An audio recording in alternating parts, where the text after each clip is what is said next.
Tired single mom falls asleep on CEO's shoulder on a bus, but when she wakes up and looks at his face, her world is shattered. Hello, my beloved family. Welcome back to Mr. Peter Stories. Your presence here fills my soul with indescribable joy and profound gratitude. You are not just viewers. You are my heart, my inspiration, my everything. I am deeply honored by your trust and devotion. Every story I share is a love letter written especially for you, because without your beautiful souls, I am nothing. To our 25,000 precious family members, my heart overflows with love beyond words. To our newest angels joining us, you are stepping into a sanctuary of unconditional love, where every heart is treasured infinitely.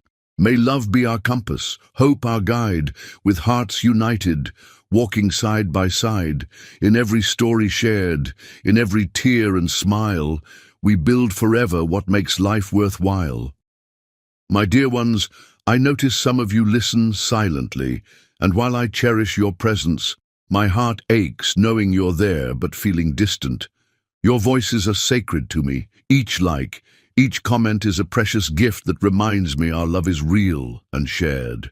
Please stay until the very end to discover why this family bond is so extraordinary. To my most devoted supporters, please embrace our new family members with the same boundless love you've blessed me with.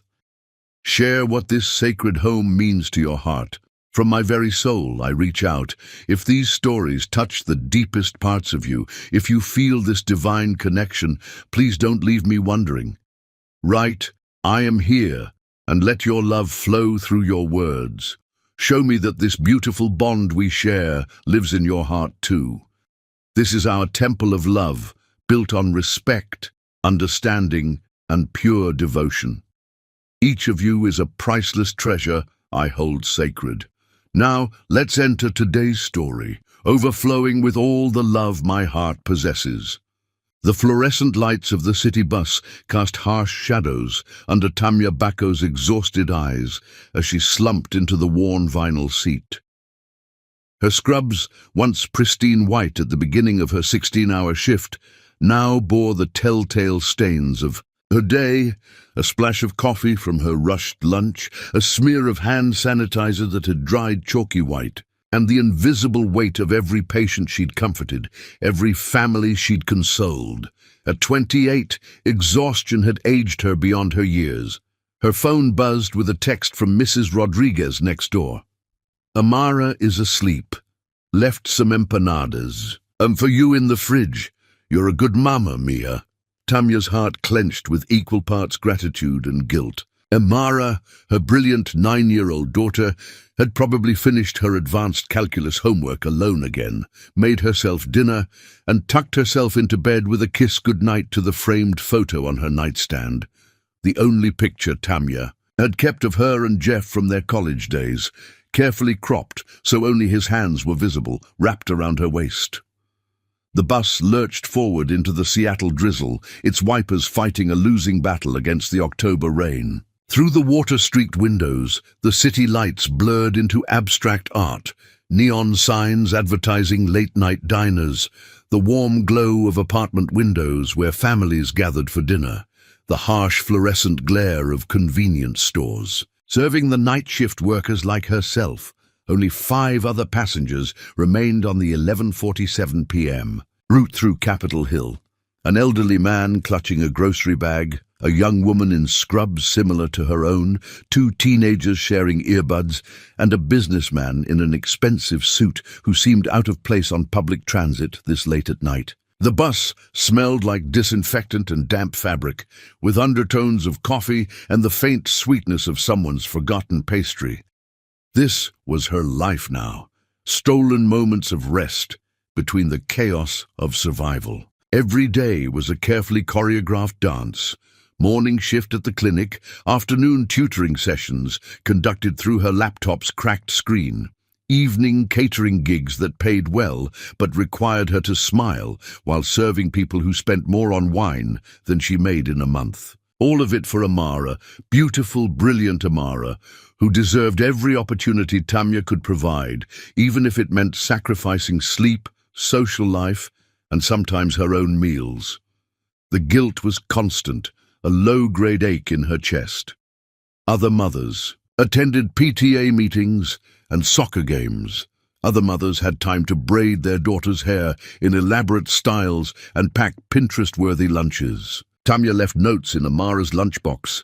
Little jokes, math problems to solve, reminders that she was loved.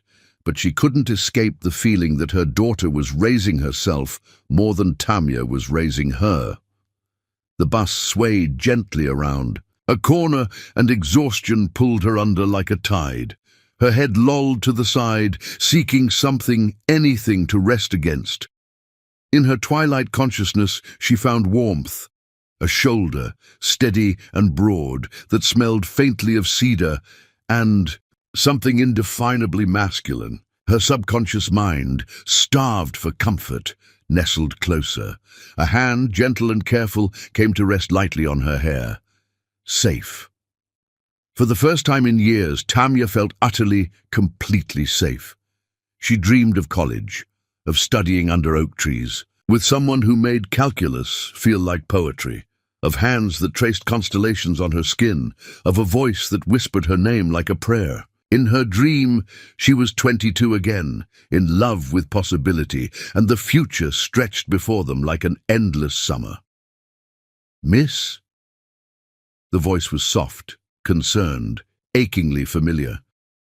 "I think this is your stop."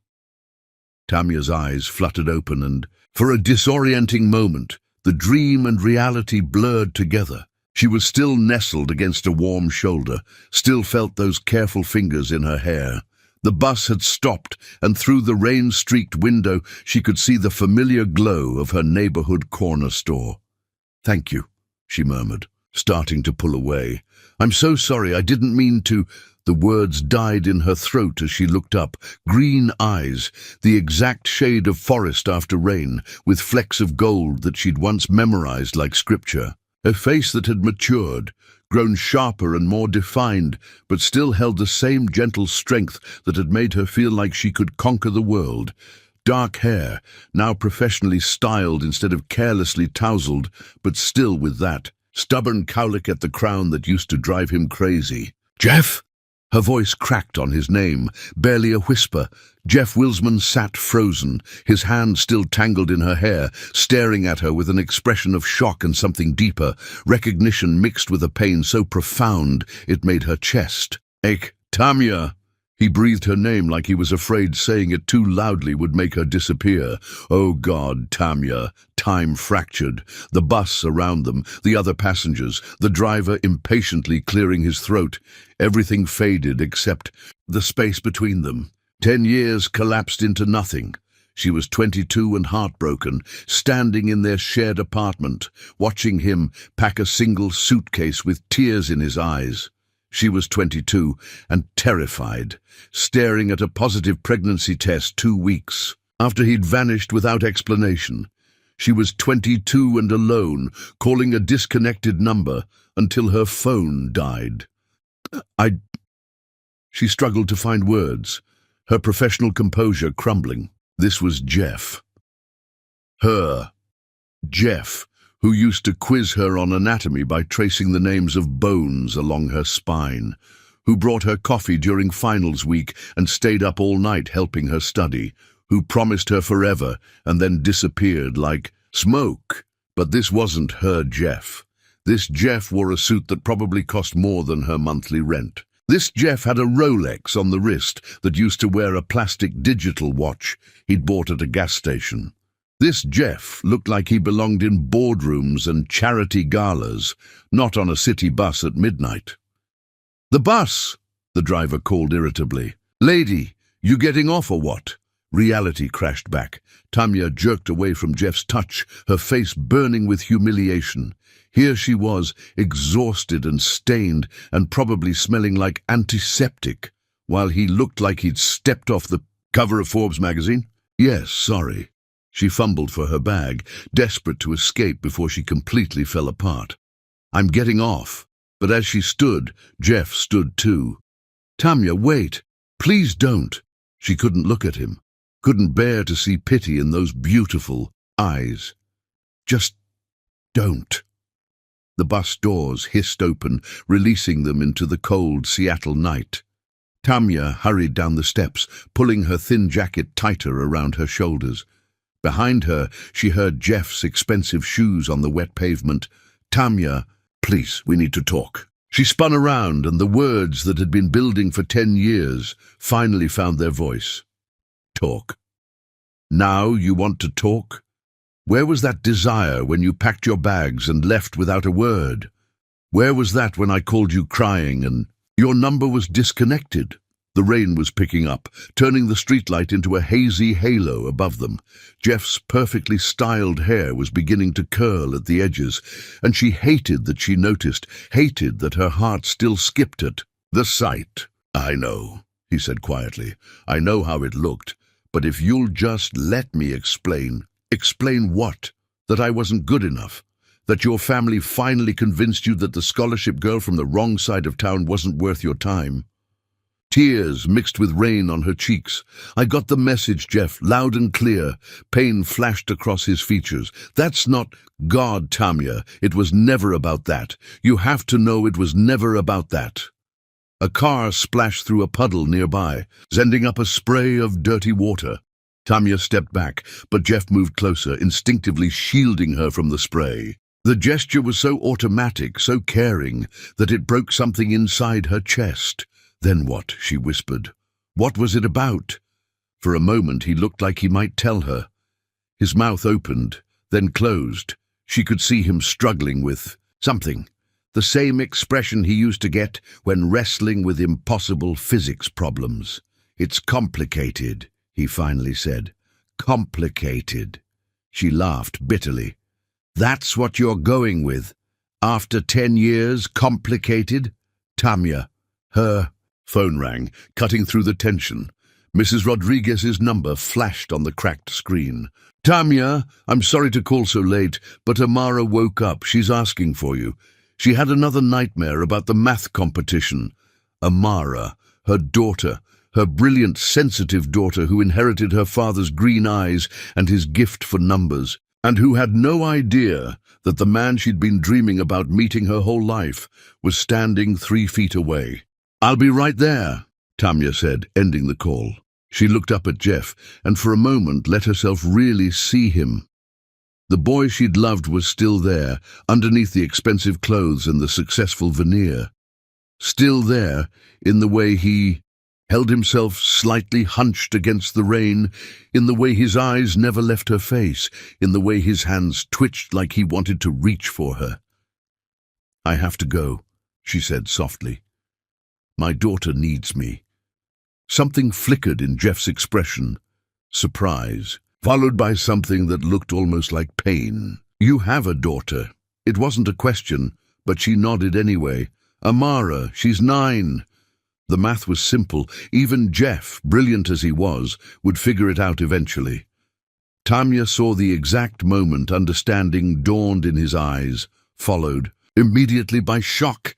Tamya, don't. She stepped back, shaking her head. Don't ask. Don't you dare ask. She turned and started walking, her worn sneakers splashing through puddles. Behind her she heard Jeff call her name once, desperate and broken, but she didn't turn around. She couldn't. If she looked back, she might crumble completely. It wasn't until she reached her apartment building that she realized she was sobbing. 10 years of carefully constructed walls, 10 years of protecting herself and Amara, 10 years of convincing herself she was over Jeff Wilsman, all of it destroyed by 20 minutes on a bus and 5 minutes in the rain. She climbed the 3 flights to their small apartment, where Mrs. Rodriguez waited with worried eyes and Amara slept restlessly in her bed, clutching the stuffed elephant Jeff had won for Tamya at a carnival their junior year. The one Tamya had never been able to throw away, no matter how much it hurt to look at. As she changed out of her damp clothes, Tamya caught sight of herself in the bathroom mirror. Her hair was a mess, her makeup smeared, her eyes red with exhaustion and tears. This was who she'd become, a tired, single mother barely keeping her head above water, a far cry from the confident pre-med student who used to debate philosophy. with Jeff until dawn. But then she thought of Amara, brilliant and kind and everything good about the world, and she straightened her shoulders. She'd built a life, not the life she'd planned, but a good life. A life full of love and purpose and small daily victories. Jeff Wilsman could keep his expensive suits and his complicated explanations. She and Amara were just fine without him, even if her treacherous heart was already whispering that they weren't fine at all. They never had been. Outside, the rain continued to fall, washing the city clean for another day. And somewhere in the darkness, Jeff stood on an empty street corner, staring up at a lighted window 3 stories high, wondering if the woman behind it would ever forgive him for the choices he'd made when he was too young and too scared to fight for what mattered most. The night held its breath, waiting for tomorrow to bring them face to face again. Because in a city of millions, some encounters were destiny, and some loves were too powerful to die quietly in the rain. Chapter 2. Ghosts of the Past. Jeff stood motionless on the rain-soaked sidewalk, watching Tamya's silhouette disappear into the apartment building.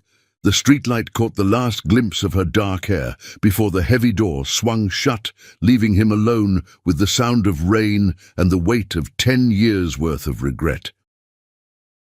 A daughter. The words echoed in his mind like a prayer and a condemnation all at once. 9 years old. The math was devastatingly simple. 9 months after he'd left, 9 months after their last night together, when she'd whispered, "I love you," against his skin, like a promise he'd been too young and too terrified to keep. His hands shook as he pulled out his phone to call his driver, and suddenly he was 20 years old again, standing in the apartment they'd shared near campus, watching Tamya sleep curled up in his old football jersey. She'd had a neuroanatomy test the next morning, and he'd spent the evening quizzing her while she lay with her head in his lap, both pretending to study while stealing kisses between medical terminology. Temporal lobe, she'd whispered against his lips, and he'd traced the spot on her temple. Occipital, she'd breathed, and he'd kissed the nape of her neck until she dissolved into giggles and forgot all about studying. "Where to, Mr. Wilsman?" Marcus, his driver, appeared within minutes, efficient as always, asking no questions about why his employer was standing alone in the rain at midnight in Capitol Hill. "Home," Jeff said automatically, then stopped.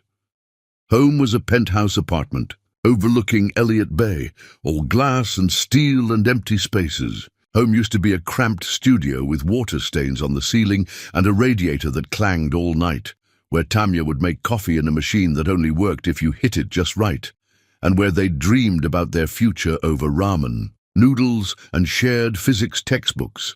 As the Mercedes pulled away from the curb, Jeff closed his eyes and let himself remember. University of Washington, October 2014.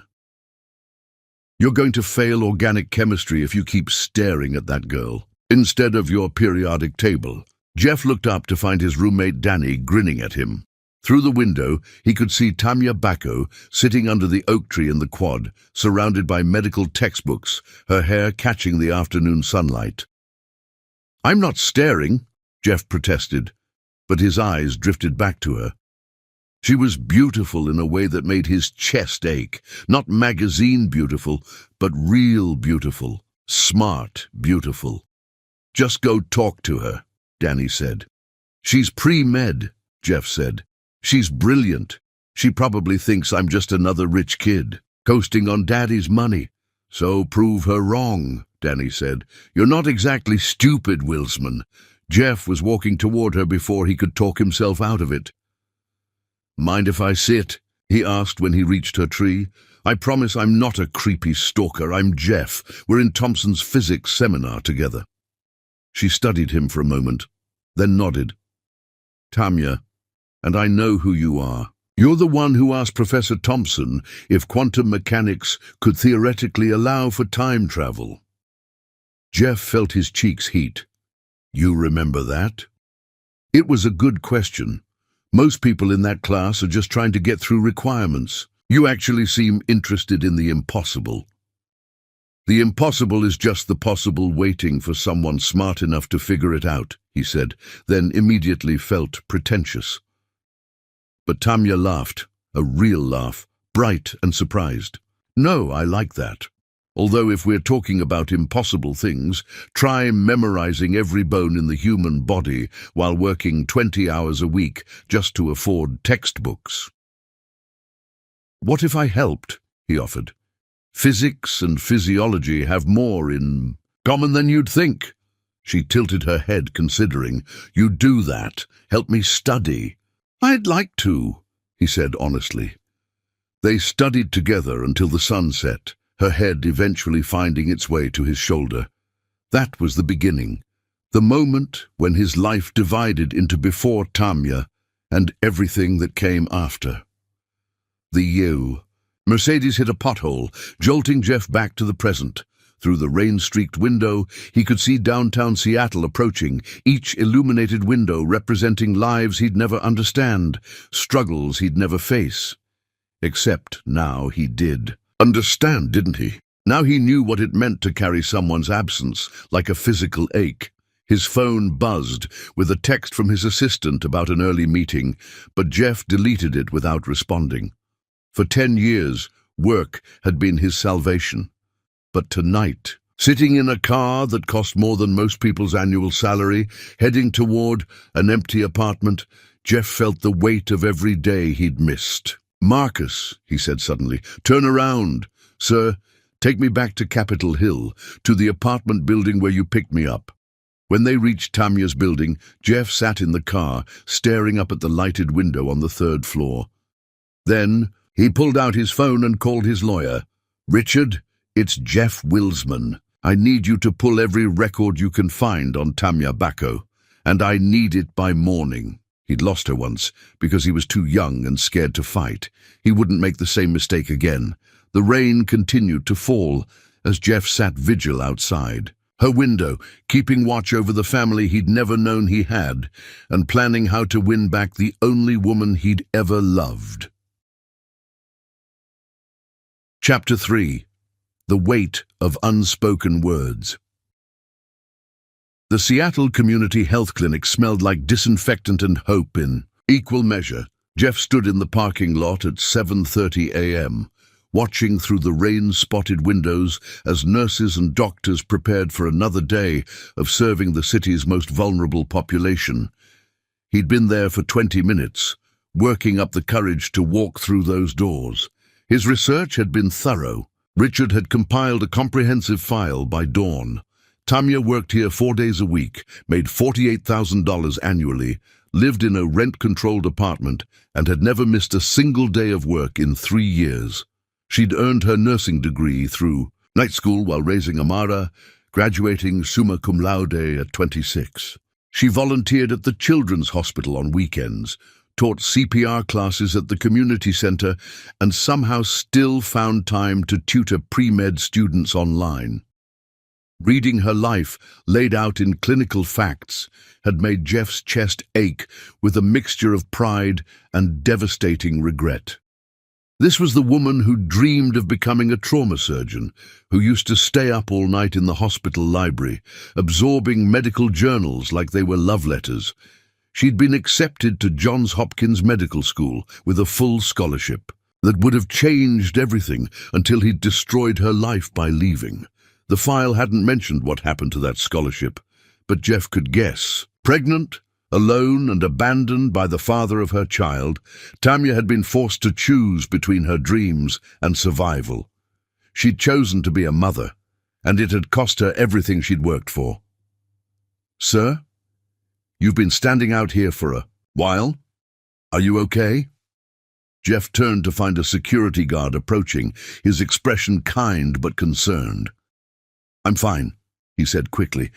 Just nervous about a meeting. The guard nodded sympathetically. First time volunteering? The clinic can be overwhelming, but Dr. Martinez and the team are good people. They'll take care of you. Before Jeff could correct him, The guard was walking away, leaving him with an unexpected opening.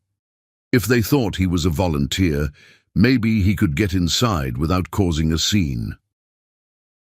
The lobby was small but warm, filled with mismatched chairs and children's artwork taped to the walls.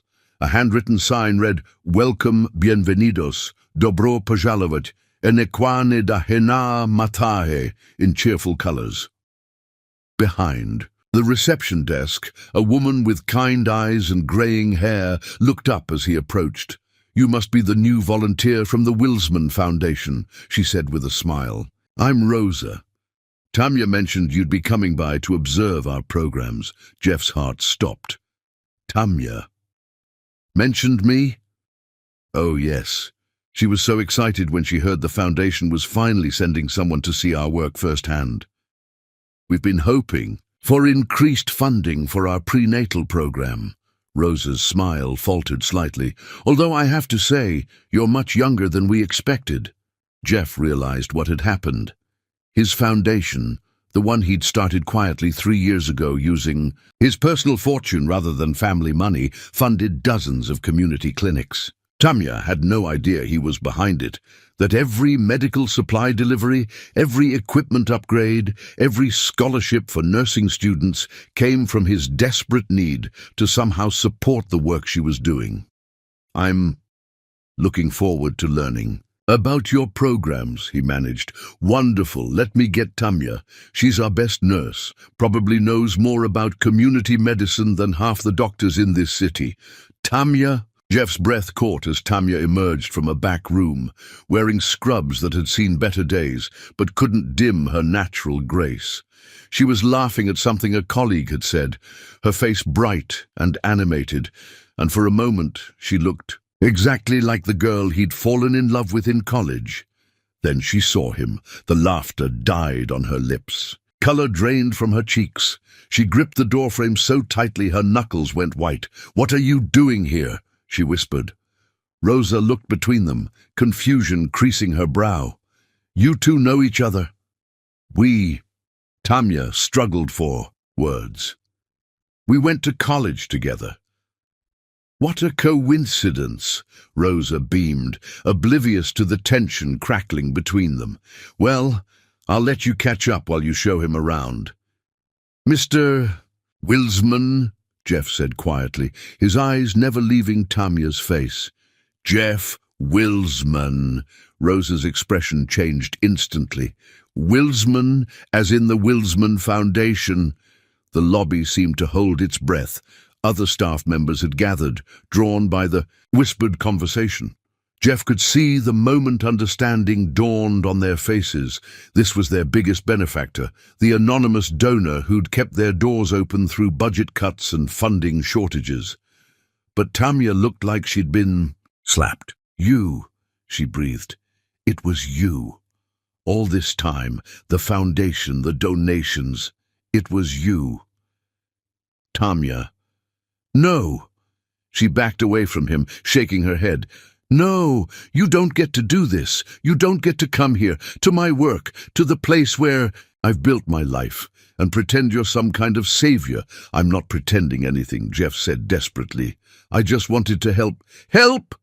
Tanya's voice rose, drawing more attention. "You think money helps? You think throwing your guilt money at the clinic where I work somehow makes up for leaving me pregnant and alone?" The words hit the small lobby like a bomb. Rosa gasped. The other staff members stared in shock. And Jeff felt every careful plan, every noble intention crumble around him. "Tanya, please," he said quietly. "Can we talk somewhere private?" "Private?" She laughed bitterly.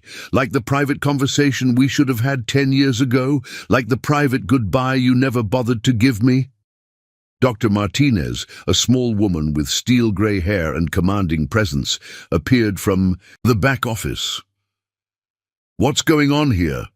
"Nothing," Tanya said quickly, her professional composure sliding back into place.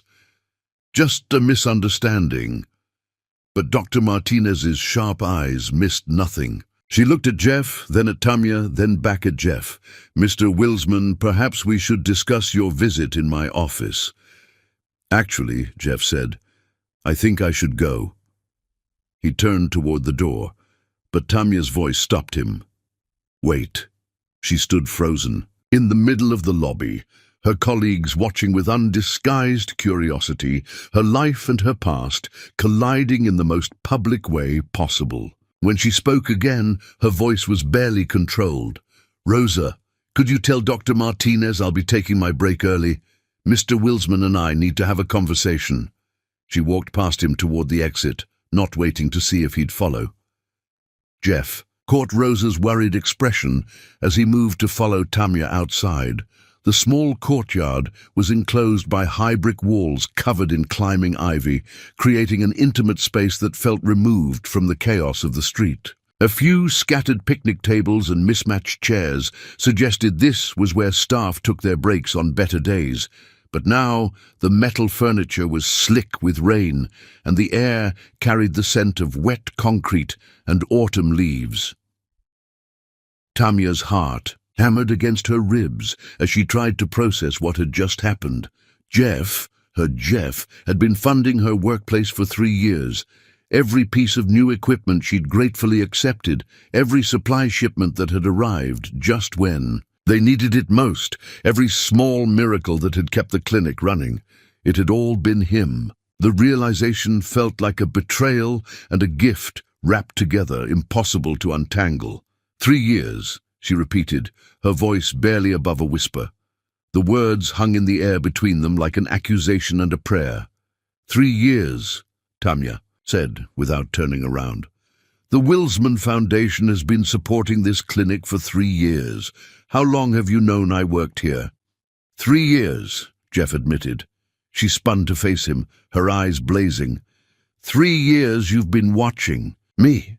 3 years you've known exactly where I was, what I was doing, how I was struggling. And you never once thought to actually talk to me? I thought about it every day, he said honestly. But what was I supposed to say? Hi, Tamya. Sorry I abandoned you. Here's some money to make up for ruining your life. You could have said anything. Her composure finally cracked, tears spilling down her cheeks. You could have said you were sorry. You could have explained why you left. You could have asked about your daughter. The word hung between them, like a confession and an accusation. I didn't know, Jeff said quietly. Not until last night. I swear to you, Tamya, I didn't know about Amara. But you know now. She wiped her cheeks with the back of her hand. And what? You think you can just show up and play daddy? You think your money gives you the right to be part of her life? I don't think anything gives me the right, Jeff said. But she's my daughter. That has to count for something. She's been your daughter for 9 years, Tamya shot back. Where have you been? The question hit him like a physical blow. Where had he been? Building a company, making money, living the life his father had mapped out for him, pretending it was what he wanted. Trying to convince himself he'd made the right choice. I was trying to protect you, he said finally. Protect me? Tamya stared at him in disbelief. By leaving? By disappearing without explanation? By letting me think you decided I wasn't worth your time? My father threatened to destroy your family, Jeff said desperately. Your mother's visa status, your scholarships, your future. He said he'd take it all away if I didn't leave you. Alone. Tamya went very still. What? He found out about us. About how serious we were getting. He'd already arranged for me to marry Helena Ashworth. It was supposed to be a business merger disguised as a romance. When I told him I was in love with you, that I wanted to marry you instead. Jeff ran his hands through his hair. He went nuclear. Said he'd have your mother deported. Said he'd make sure you never got into medical school. Said he'd destroy your entire family unless I walked away and never contacted you again. So you just believed him. Tamya's voice was hollow. I was 20 years old and scared, Jeff said. I'd seen what my father was capable of when he wanted to destroy someone. I thought I was saving you. I thought if I left, you could have the life you deserved without my family's poison. Touching it, The life I deserved? Tanya shook her head slowly. Jeff, the life I deserved was the one we planned together. The life I deserved included you. The simple statement broke something fundamental inside Jeff's chest. All these years, he'd told himself he'd made a noble sacrifice, that he'd saved Tanya from his family's corruption. But standing here now, seeing the pain in her eyes, understanding the life she'd been forced to build alone, he realized the truth. He'd been a coward. I know, he said quietly. I know I failed you. I know I failed our daughter. But I'm here now, and I want to make it right. Some things can't be made right with money, Jeff. Then tell me how, he said desperately. Tell me what I need to do. Tanya looked at him for a long moment, her expression unreadable. When she spoke, her voice was tired. I need to get back to work. My patients need me. Tanya, don't come here again, she said firmly. This is my place, the one space in my life that was untainted by our past. Don't take that away from me too. She started to walk away, then stopped. If you really want to help these people, keep funding the clinic. But do it anonymously, like you have been, and stay away from me. Jeff watched her disappear back into the building, leaving him alone in the empty courtyard with the weight of every choice he'd made and every word he'd failed to say. But as he stood there, he realized something had changed. For the first time in 10 years, Tanya knew the truth about why he'd left. It wasn't forgiveness, not yet, but it was a beginning. And for the first time since he was 20 years old, Jeff Wilsman was going to fight for what mattered most, no matter what it cost him. Even if it meant fighting his own father, even if it meant losing everything else he'd built. Some things were worth the battle. Some loves were worth the war, and Tanya Bacco and their daughter were worth everything. Chapter 4. Mirrors of the Heart. The Roosevelt Elementary School gymnasium buzzed with the excited energy of 9-year-olds explaining scientific concepts to anyone who would listen. Jeff stood near the entrance, clutching a clipboard and trying to look like he belonged there, when what he really felt like was an intruder in someone else's universe. He shouldn't be here.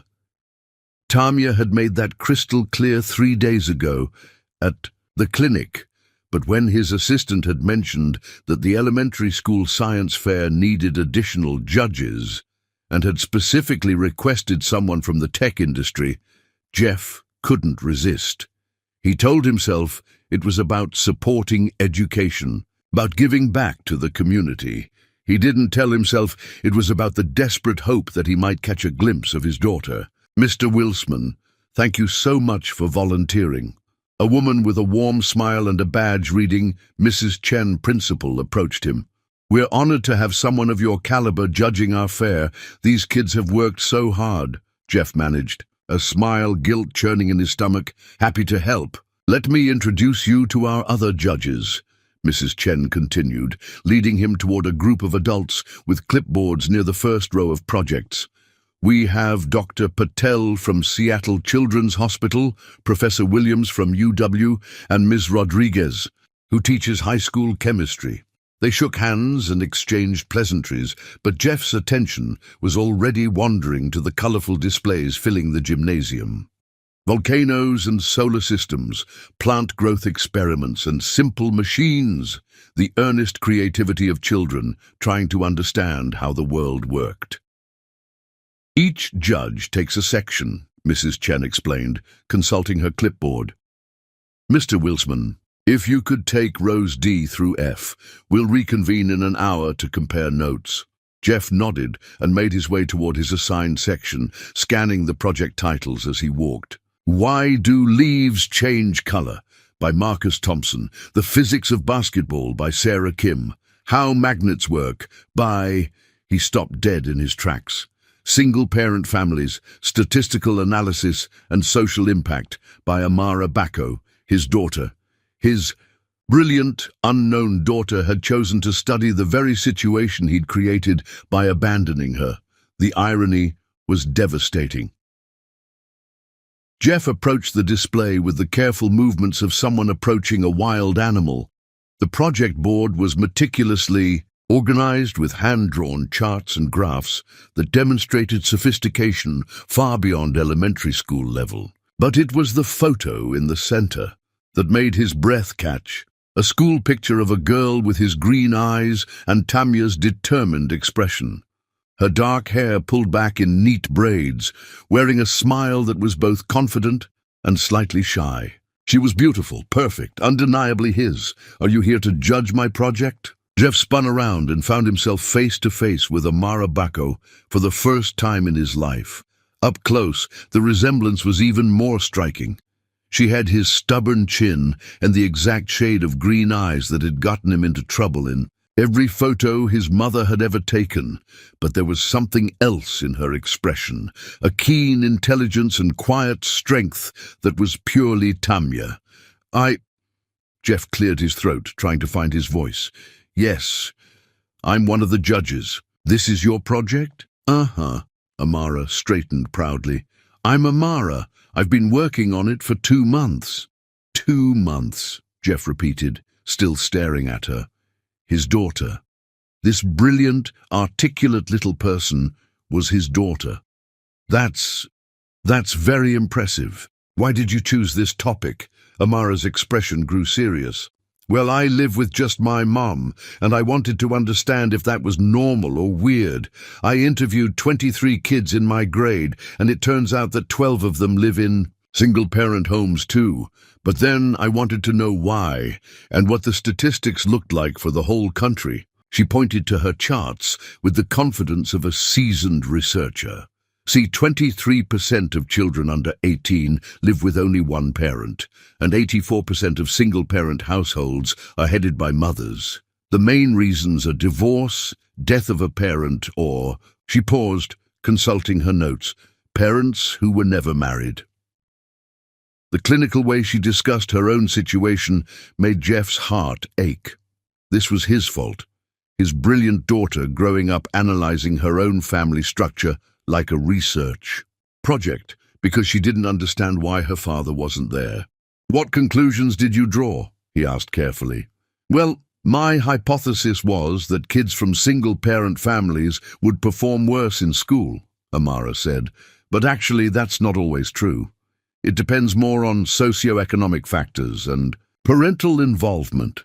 My mom is super involved in my education, and I have the highest grades in my class. Pride and pain warred in Jeff's chest. Of course, Tamya was an incredible mother. Of course, she'd raised their daughter to be brilliant and confident and proud of their family, even though he'd forced her to do it alone.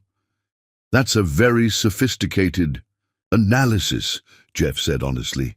You're clearly very smart, Amara beamed. My mum says I get it from my dad. She says he was the smartest person she ever knew, and that's why I'm good at math and science. The words hit Jeff like a physical blow. Even after everything he'd done, after 10 years of absence and abandonment, Tamya still spoke positively about him to their daughter. Still let Amara believe her father was someone worth admiring. Your mum sounds like a wonderful woman, Jeff managed. She is, Amara said simply. She works really hard to take care of us. She has 3 jobs, but she still helps with my homework every night and comes to all my school stuff. She's like the best person in the world. Jeff had to look away, overwhelmed by emotion. When he trusted himself to speak again, he found Amara studying him with curious eyes. Are you okay, mister? You look kind of sad. I'm fine, he said quickly. Just thinking about how lucky you are to have such a good mom. No, Amara said matter-of-factly. Sometimes I wish I had a dad too, though. Not because my mom isn't enough, but because, I don't know, it might be nice to have someone to teach me about guy stuff and to help my mom not be so tired all the time. The simple honesty of it nearly broke him. Jeff knelt down to her level, bringing himself eye to eye with his daughter for the first time. Can I tell you something? He said softly. Sometimes parents make mistakes, big mistakes, and sometimes those mistakes hurt the people they love most, even when they're trying to protect them. Amara tilted her head, considering this. Like when my mom made me give away my hamster because she thought it would be too much work, but really she was just worried about the vet bills? Something like that, Jeff said, his voice thick. But bigger, much bigger. Well, Amara said, pragmatically, my mom always says that mistakes are learning opportunities, and that it's never too late to try fixing things as long as you're truly sorry and willing to work hard. The wisdom of 9-year-olds, Jeff thought. Simple and devastating and absolutely right. Your mom is very smart, he said. She went to college with my dad, Amara said proudly. She has pictures of them studying together. She says they were going to be scientists and change the world. What happened? Jeff asked, though he already knew the answer. He had to go away, Amara said simply. My mom doesn't like to talk about it, but I think something bad happened. She gets sad sometimes when she thinks I'm not looking. Jeff closed his eyes briefly, imagining Tamya alone and pregnant, watching her dreams disappear along with her future, imagining her working multiple jobs while going to nursing school at night, raising Amara with love and determination while he lived in ignorance of their existence. I bet he thinks about you, Jeff said quietly. Your dad. I bet he thinks about you every day and wishes things could have been different. Do you really think so? Amara's green eyes, his eyes, lit up with hope. I know so, Jeff said with absolute certainty. And I bet if he could tell you one thing, it would be that he's proud of you, proud of how smart and kind and strong you are. Amara smiled, and Jeff saw Tamya's smile reflected in their daughter's face. That's nice to think about. Hey, do you want to see my data analysis? I used Excel to make the graphs.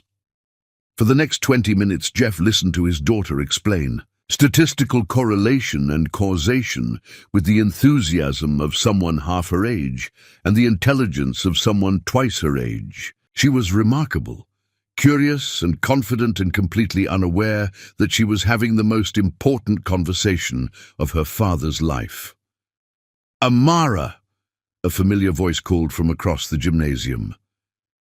There you are, sweetheart. Jeff's blood turned to ice as he looked up to see Tamya walking toward them, wearing a yellow sundress that made her look younger than her 28 years. She was smiling at Amara with pure love and pride, but when her gaze shifted to Jeff, the smile died instantly. What are you doing here? She asked, her voice carefully controlled. Mommy, this is Mr. Amara looked up at Jeff expectantly. Wilsman, Jeff supplied, standing up slowly. Jeff Wilsman. Wilsman. Amara's eyes widened. Like the technology company, the one that makes the educational software for my school? Yes, Jeff said quietly, not taking his eyes off Tamya's face. She looked terrified and furious in equal measure. Mom, did you know he was here? Amara asked excitedly. He's been asking really good questions about my project. He knows a lot about statistics. I'm sure he does, Tamya said carefully. Amara, why don't you go get some juice from the refreshment table? I need to talk to Mr. Wilsman about something. But now, sweetheart. Amara looked between them with the perceptive intelligence of a child who'd learned to read adult emotions early. Are you guys going to fight? No, Tamya said immediately. We're just going to have a quick conversation. Go on. Once Amara was out of earshot, Tamya turned on Jeff with barely controlled fury. You promised you'd stay away from my work, she hissed. This is her school, Jeff, her space. You can't just show up wherever you want. I didn't know she'd be here, Jeff said, truthfully. I volunteered to judge the science fair before you knew what? Before I knew I had a daughter in this school, he said quietly. Tamya glanced around to make sure no one was listening, then stepped closer. You can't do this. You can't waltz into her life whenever you feel like it. She's remarkable, Jeff said, his voice full of wonder. Tamya, she's absolutely remarkable. Did you see her project? She's 9 years old and she's doing statistical analysis that would impress college students. She gets it from you, Tamya said automatically, then looked like she immediately regretted the admission. She gets it from both of us, Jeff corrected gently, but mostly from you. The way she talks about you, the love and respect in her voice. Tamya, you've done an incredible job raising her. For a moment, Tamya's defensive posture softened. She is pretty amazing, isn't she? She's perfect, Jeff said with absolute sincerity. And she's ours. The possessive pronoun hung between them like a bridge and a chasm all at once. Tamya's walls slammed back up. No, she said firmly, she's mine. You don't get to claim her just because you share DNA. I'm not trying to claim her, Jeff said desperately. Tamya, I spent 20 minutes talking to my daughter for the first time in my life. She's brilliant and funny and so full of love, and I missed all of it. I missed her first steps and her first words and 9 years of bedtime stories.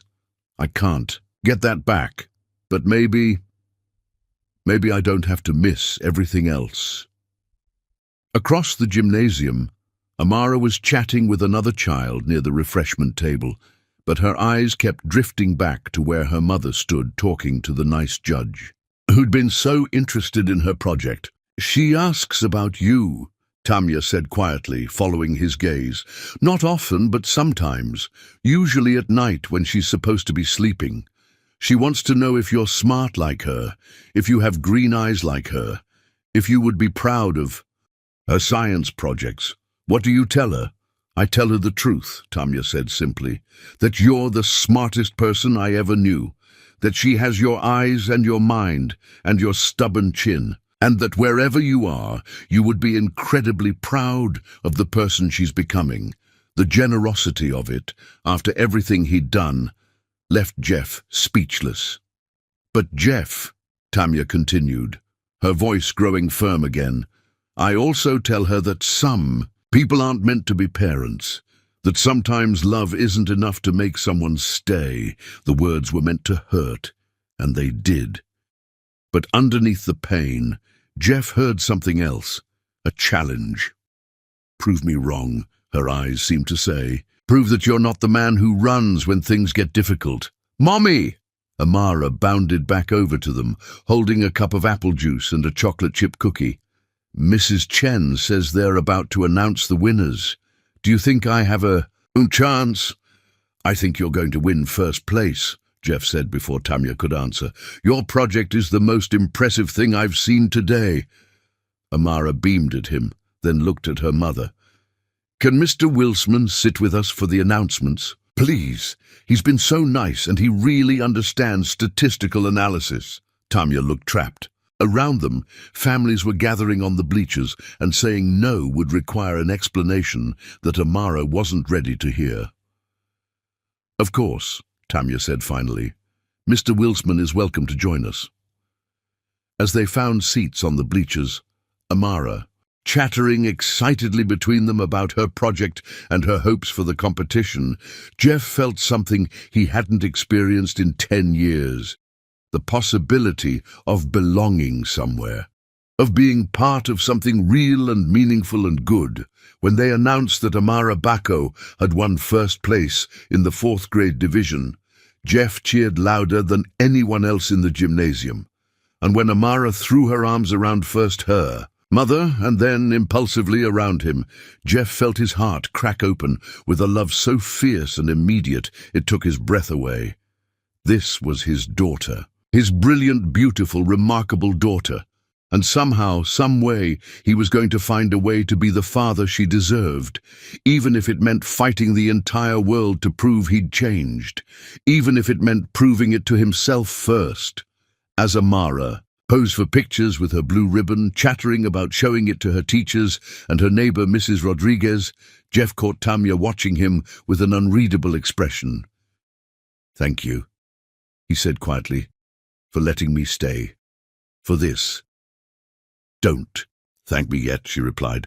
This doesn't change anything. But when Amara grabbed both their hands to walk to the car, insisting that her two favorite adults from the science fair should walk together, Jeff saw something flicker in Tamia's eyes that looked almost like hope.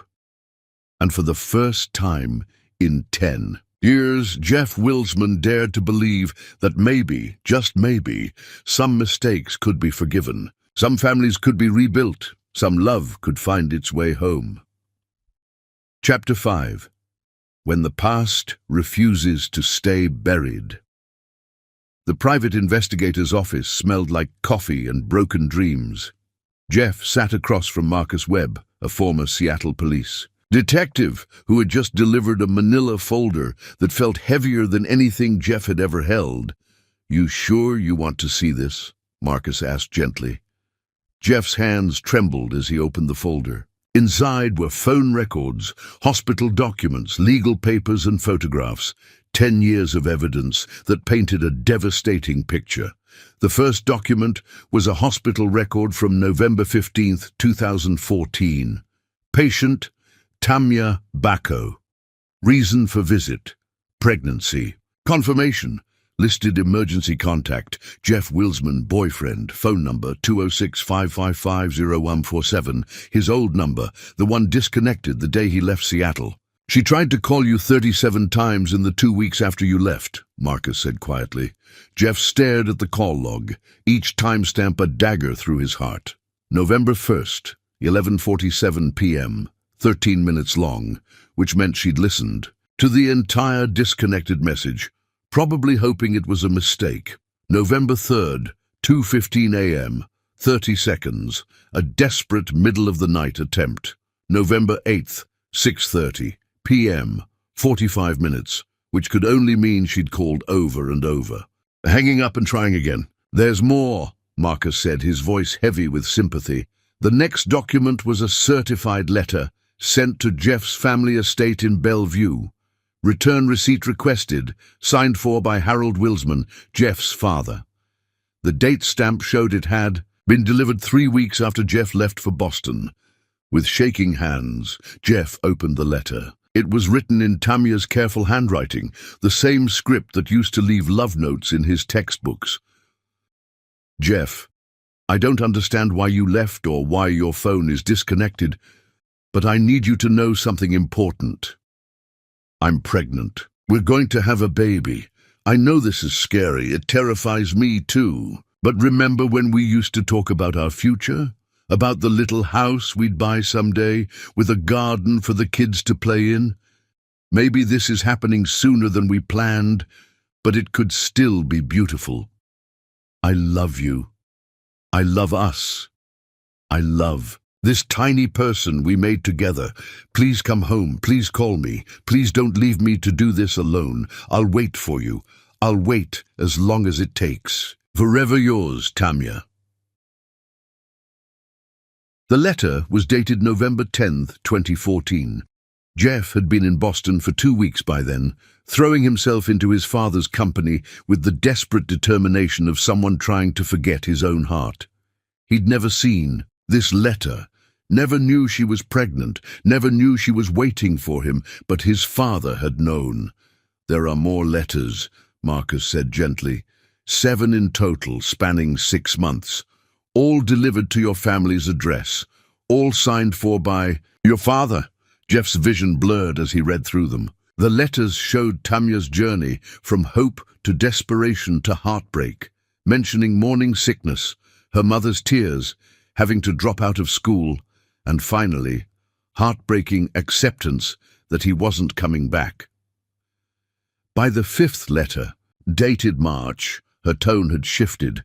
She was angry, hurt, begging him to at least acknowledge her existence. The 6th letter was different, professional, cold, written on legal letterhead from the Legal Aid Society, threatening legal action to establish paternity and secure child support. Attached to the lawyer's letter was a response, on Wilsman Industries' letterhead, signed by Harold Wilsman himself. "Miss Morrison, my son Jeffrey Wilsman has no knowledge of Ms. Bacco's alleged pregnancy and no intention of acknowledging paternity of any children she may bear. Ms. Bacco is a former acquaintance who appears to be attempting to extort money from our family. Any further communications regarding this matter should cease immediately, or we will be forced to pursue harassment charges against your client. Jeffrey has moved on with his life and is currently engaged to Helena Ashworth of the Boston Ashworth family. He has no interest in revisiting past relationships or supporting the financial schemes of former girlfriends. Respectfully, Harold. Wilsman CO, Wilsman Industries. The final letter was from Tamya herself, dated August 3, 2015, 2 weeks after Amara was born. Jeff, I don't know if you're even getting these letters, but I need to try one more time. Our daughter was born on July 18th. Her name is Amara, which means eternal, unfading. I chose it because no matter what happens between us, my love for you will never fade. She has your eyes, your exact shade of green, with the same little flecks of gold. I need you to know that I'm not angry anymore. I understand that maybe this wasn't what you wanted. I just need to know if you're okay. I won't contact you again after this. I promise. I'll raise Amara to be strong and kind and brilliant, and if she ever asks about her father, I'll tell her that you were the best man I ever knew. Take care of yourself, Jeff. Be happy. Tamya. Jeff was sobbing by the time he finished reading. Marcus handed him another file. Harold Wilsman employed investigators to keep tabs on Tamya and the child for 5 years. They have photographs. The photographs were devastating. Tamya looking exhausted as she pushed a stroller. Amara as a toddler playing while Tamya watched. From a bench, Tamya at nursing school graduation holding both her diploma and 3-year-old Amara, tears streaming down her face. His father had been watching them, documenting their lives like subjects in some twisted research project. Why? Jeff whispered. Control, Marcus said simply. Your father wanted to make sure Ms. Bacco never became a problem. He also wanted to ensure you never found out about your daughter accidentally. He stole my life, Jeff said, the words coming out broken and raw. He stole 10 years of my life, 10 years of her life, 10 years of Amara's life. Yes, Marcus agreed quietly. He did. Jeff stood abruptly, the chair scraping against the floor. I need to see him. I need to confront him. Mr. Wilsman, maybe you should wait. No. Jeff's voice was steel. I've waited long enough. An hour later, Jeff sat in the opulent living room of his childhood home, watching his father pour himself a brandy with steady hands, while Jeff's entire world crumbled around him. You intercepted her letters, Jeff said without preamble. All of them. For 10 years, you've known I had a daughter, and you never told me. Harold Wilsman didn't even have the grace to look surprised. I did what was necessary to protect our family's interests. Protect our interests, Jeff's voice rose. You kept me from my child. I kept you from a mistake, Harold replied calmly. That woman would have ruined your life, Jeffrey. Look at what you've accomplished without her. You built a successful company. You have a reputation in the industry. I don't want to take over your company, Jeff said through clenched teeth. I never wanted that. All I ever wanted was to marry Tamya and build a life with her, and live a life of mediocrity. She was a scholarship student from nowhere, Jeffrey. She's a nurse now. She saves lives every day. She raised our daughter to be remarkable, despite your efforts to destroy them. Both. Jeff pulled out his phone and showed Harold the picture from Amara's school website. This is Amara, your granddaughter. She's brilliant and beautiful, and she's been wondering her entire life why her father didn't want her. Harold looked at the picture, and for an instant, Jeff thought he saw regret flicker in his father's eyes. But then his face hardened again. Jeffrey, if you pursue this relationship, I'll cut you off. No inheritance, no trust fund, no family support. Good, Jeff said without hesitation. I don't want anything that comes from you. Dee's happiness. A father wants his child to love and be loved. You're not a father. You're a manipulator who destroyed my family to protect your business interests. Jeff pulled out his phone and showed Harold the picture he'd saved from Amara's school website.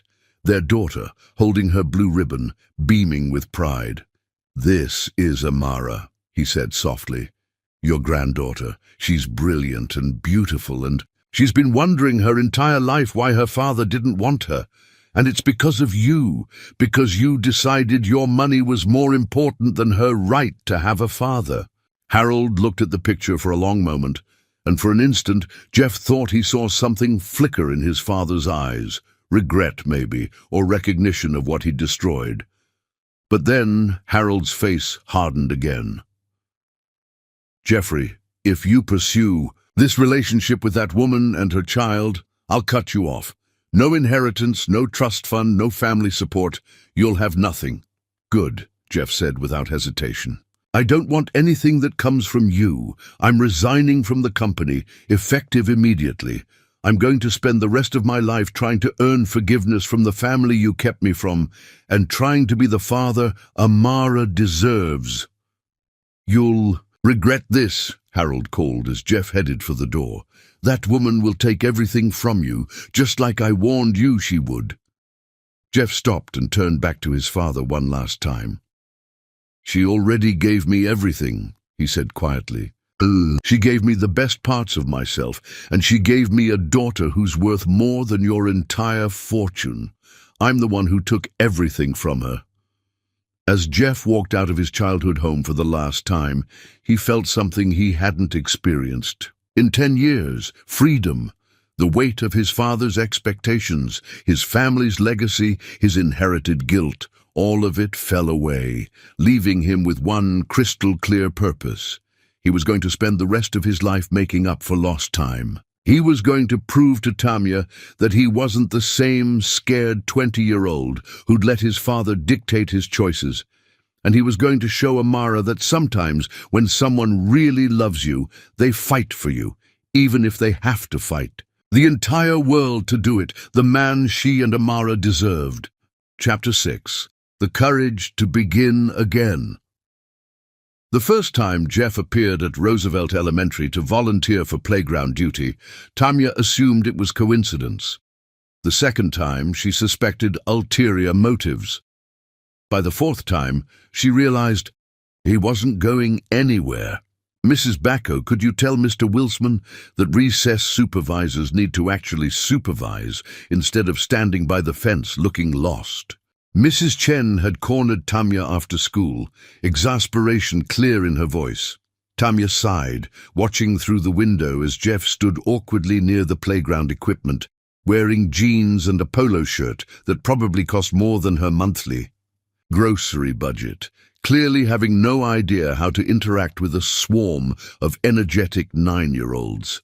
"I'll talk to him," she promised, though what she really wanted to do was march over there and demand he stop making her life complicated. It had been 2 weeks since the science fair, 2 weeks of Jeff appearing in her peripheral vision like a persistent ghost. He'd volunteered for the school book fair, donated new computers to the computer lab, and somehow convinced the principal to let him start an after-school science club. All without directly approaching Tamia or Amara. But she saw him watching, always watching, with an expression of desperate longing that made her chest ache despite her best efforts to stay angry. "Mr. Wilsman," she called as she approached the playground. "Could I speak with you for a moment?" Jeff turned, and she caught the flash of hope in his eyes before he carefully schooled his expression. "Of course." They walked to the edge of the playground, far enough from the children that they could speak privately, but close enough that Tamia could keep an eye on Amara, who was engrossed in a complex hopscotch game with her best friend Riley. "What are you doing?" Tamia asked without preamble. "Volunteering," Jeff said simply. "The school needed help, so I'm helping." "That's not what I mean, and you know it." Jeff was quiet for a moment, watching Amara navigate the hopscotch squares with mathematical precision. "I'm trying to learn how to be part of her world," he said finally. I don't know how to be a father, Tanya. I don't know how to talk to 9-year-olds or what they need, or how to make them feel safe and loved. So I'm starting here, learning what her days look like, what makes her happy. The honesty in his voice caught her off guard. Jeff, I know you don't trust me, he continued. I know I have to earn the right to be in her life. I'm not asking for instant forgiveness or immediate access. I'm just asking for the chance to prove that I'm not the same person who left 10 years ago. Tanya studied his face, looking for signs of manipulation or selfish motive. But all she saw was sincere determination and a vulnerability that reminded her painfully of the young man she'd fallen in love with in college. The playground supervisor position requires a background check, she said finally. Already completed, Jeff replied, along with the mandatory child protection training and first aid certification. You took first aid training last weekend. The Red Cross offers accelerated courses. He paused, then added quietly, I wanted to be prepared in case Amara ever got hurt while I was around. Something inside Tanya's chest cracked a little.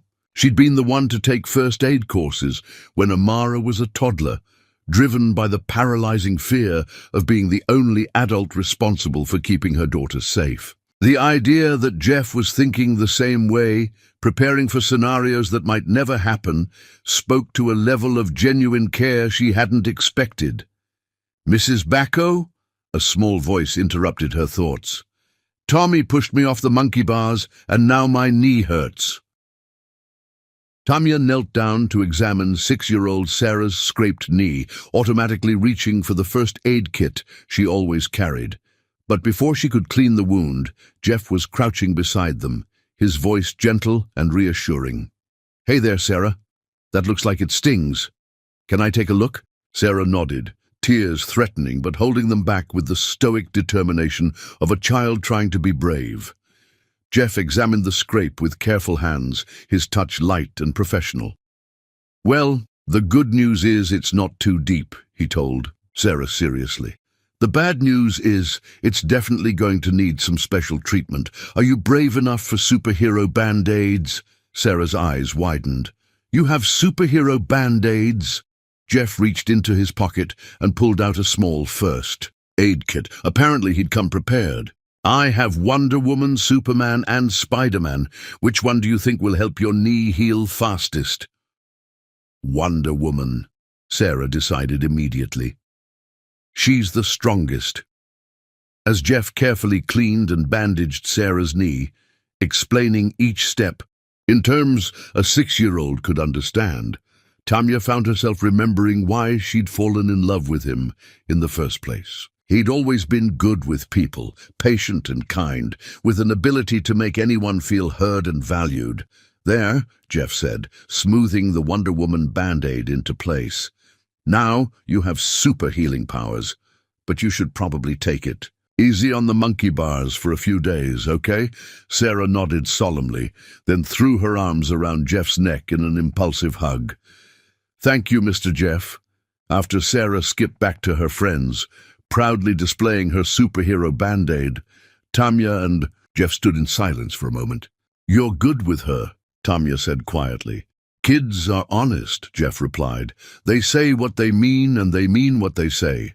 It's refreshing after spending 10 years in boardrooms full of people who speak in corporate doublespeak.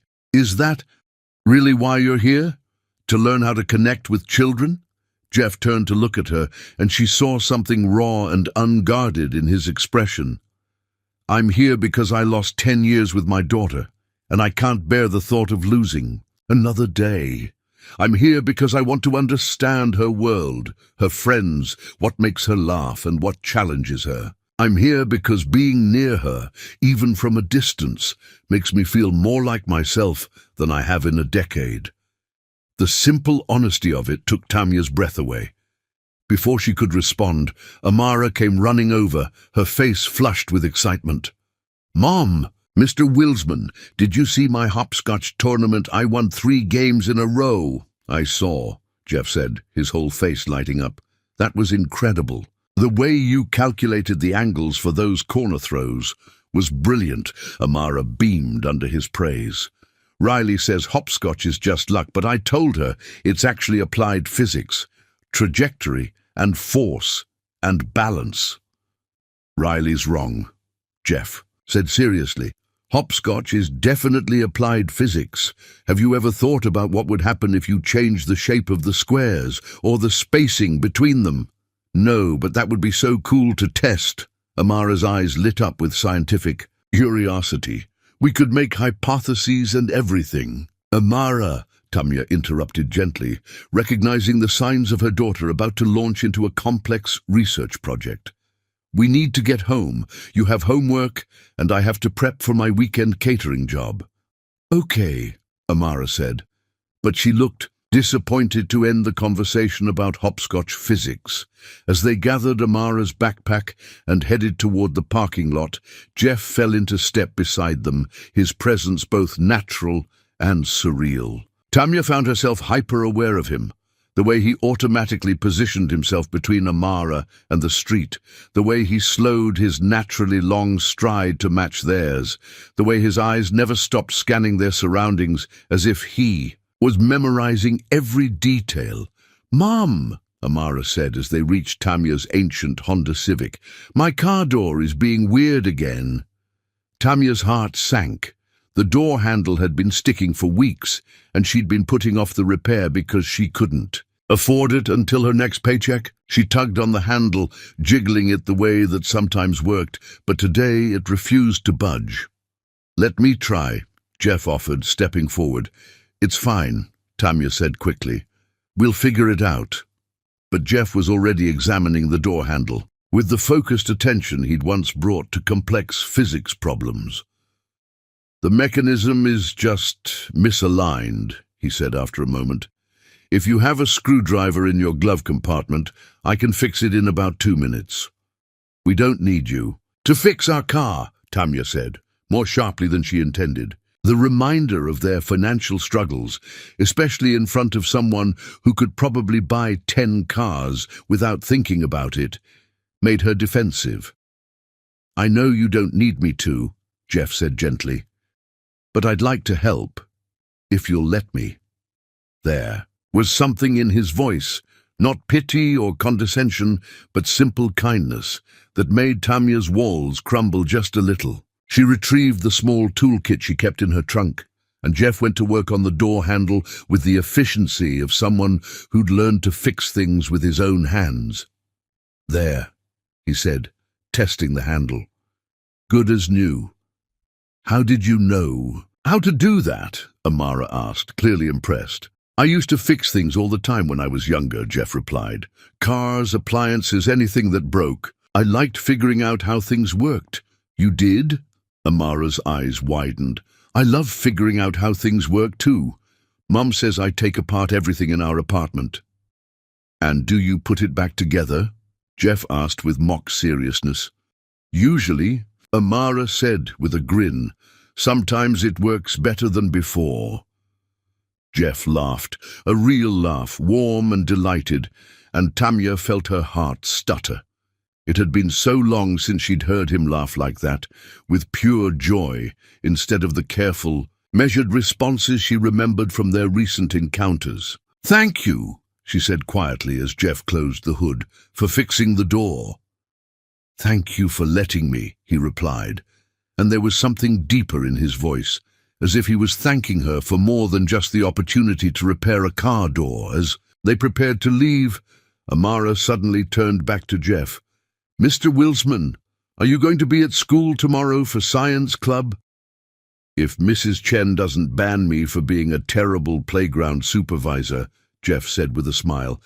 "You're not terrible," Amara protested.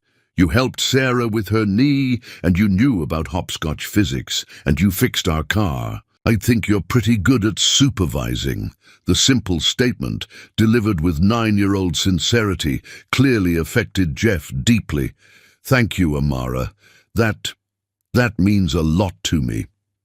As they drove home, Amara chattering about her day and her excitement for tomorrow's science club, Tamya found herself thinking about the man she'd just left standing in the school parking lot. This wasn't the polished, distant CEO who'd shown up at her clinic 2 weeks ago. This was someone gentler, more vulnerable. Someone who carried superhero band-aids and knew how to fix car doors and listened to 9-year-olds explain hopscotch strategy with genuine interest. This was someone who reminded her dangerously of the boy she'd fallen in love with 10 years ago. That night, after Amara was asleep, Tamya sat at her kitchen table with a cup of tea and tried to process the day. Her phone buzzed with a text from an unknown number. "Thank you for letting me be part of her world today, even just for a few minutes. I know I don't deserve your trust, but I'm going to keep showing up anyway. Not because I think I can force my way back into your lives, but because she deserves to know that her father wants to be there for her, even if it takes time for her to want me there too." Tamya stared at the message for a long time before typing back. "She asked about you tonight, about whether you'll really be at science club tomorrow. I told her yes, you would be. Don't make me a liar." His response came immediately. "I'll be there. I promise." And for the first time in 10 years, Tamya found herself believing that maybe Jeff Wilsman's promises might actually mean something after all. Outside her kitchen window, the Seattle night stretched wide and full of possibilities. Somewhere across the city, Jeff was probably lying awake too, thinking about hopscotch physics and Wonder Woman band-aids and the way their daughter's face lit up when she talked about science. For the first time since that night on the bus, Tamya allowed herself to consider the dangerous possibility that maybe, just maybe, some people really could change, and maybe, just maybe, some love stories deserved a second chance. Chapter 7. Healing the Wounds of Yesterday. The call came at 2:17 a.m. on a Tuesday, jolting Tamya from a restless sleep. Amara's name on her phone screen sent immediate panic through her system. Her daughter was supposed to be safe in her bed just down the hall. "Mrs. Bacco, this is Dr. Patterson at Seattle Children's Hospital. Your daughter was brought in about an hour ago with symptoms of pneumonia. She's stable, but we'd like you to come in." Tamya's world tilted. Pneumonia? But she was fine when I put her to bed. She just had a little cough. "Children can deteriorate quickly with respiratory infections," Dr. Patterson said gently. "She's responding well to treatment, but she's been asking for you." Tamya was already throwing on clothes, her hands shaking as she searched for her keys. Mrs. Rodriguez, their neighbor who watched Amara when Tamya worked late shifts, must have found her struggling to breathe and called 911. Tamya's phone showed 3 missed calls. She'd been exhausted from pulling a double shift and had slept through them all. The drive to the hospital was a blur of rain-slicked streets and emergency lights. Tamya's mind raced with worst-case scenarios, every fear she'd carried as a single parent crystallizing into sharp terror. What if she'd lost her? What if she'd missed the signs? What if? Room 314, the nurse told her, and Tamya ran down the hallway, her heart hammering against her ribs. Amara looked so small in the hospital bed, dwarfed by machines and monitors, an oxygen mask covering half her face, but her eyes were alert and they lit up when she saw her mother. "Mama," she whispered, as Tamya gathered her into a careful hug, mindful of the IV lines and monitoring cables. "I'm here, baby. I'm right here." "I couldn't breathe," Amara said, her voice muffled by the oxygen mask. "Mrs. Rodriguez called the ambulance, and I was scared you wouldn't find me." "I'll always find you," Tamya promised, smoothing Amara's hair back from her feverish forehead. "Always." Dr. Patterson appeared in the doorway, a kind-faced woman with graying hair and tired eyes. "She's going to be fine," she assured Tamya immediately. "Bacterial pneumonia, caught early. We've got her on antibiotics and respiratory support. She should be able to go home in a few days."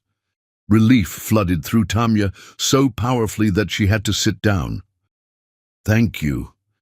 Thank you so much. There's someone in the waiting room asking about her, Dr. Patterson added. A Mr. Wilsman. He says he's a family friend.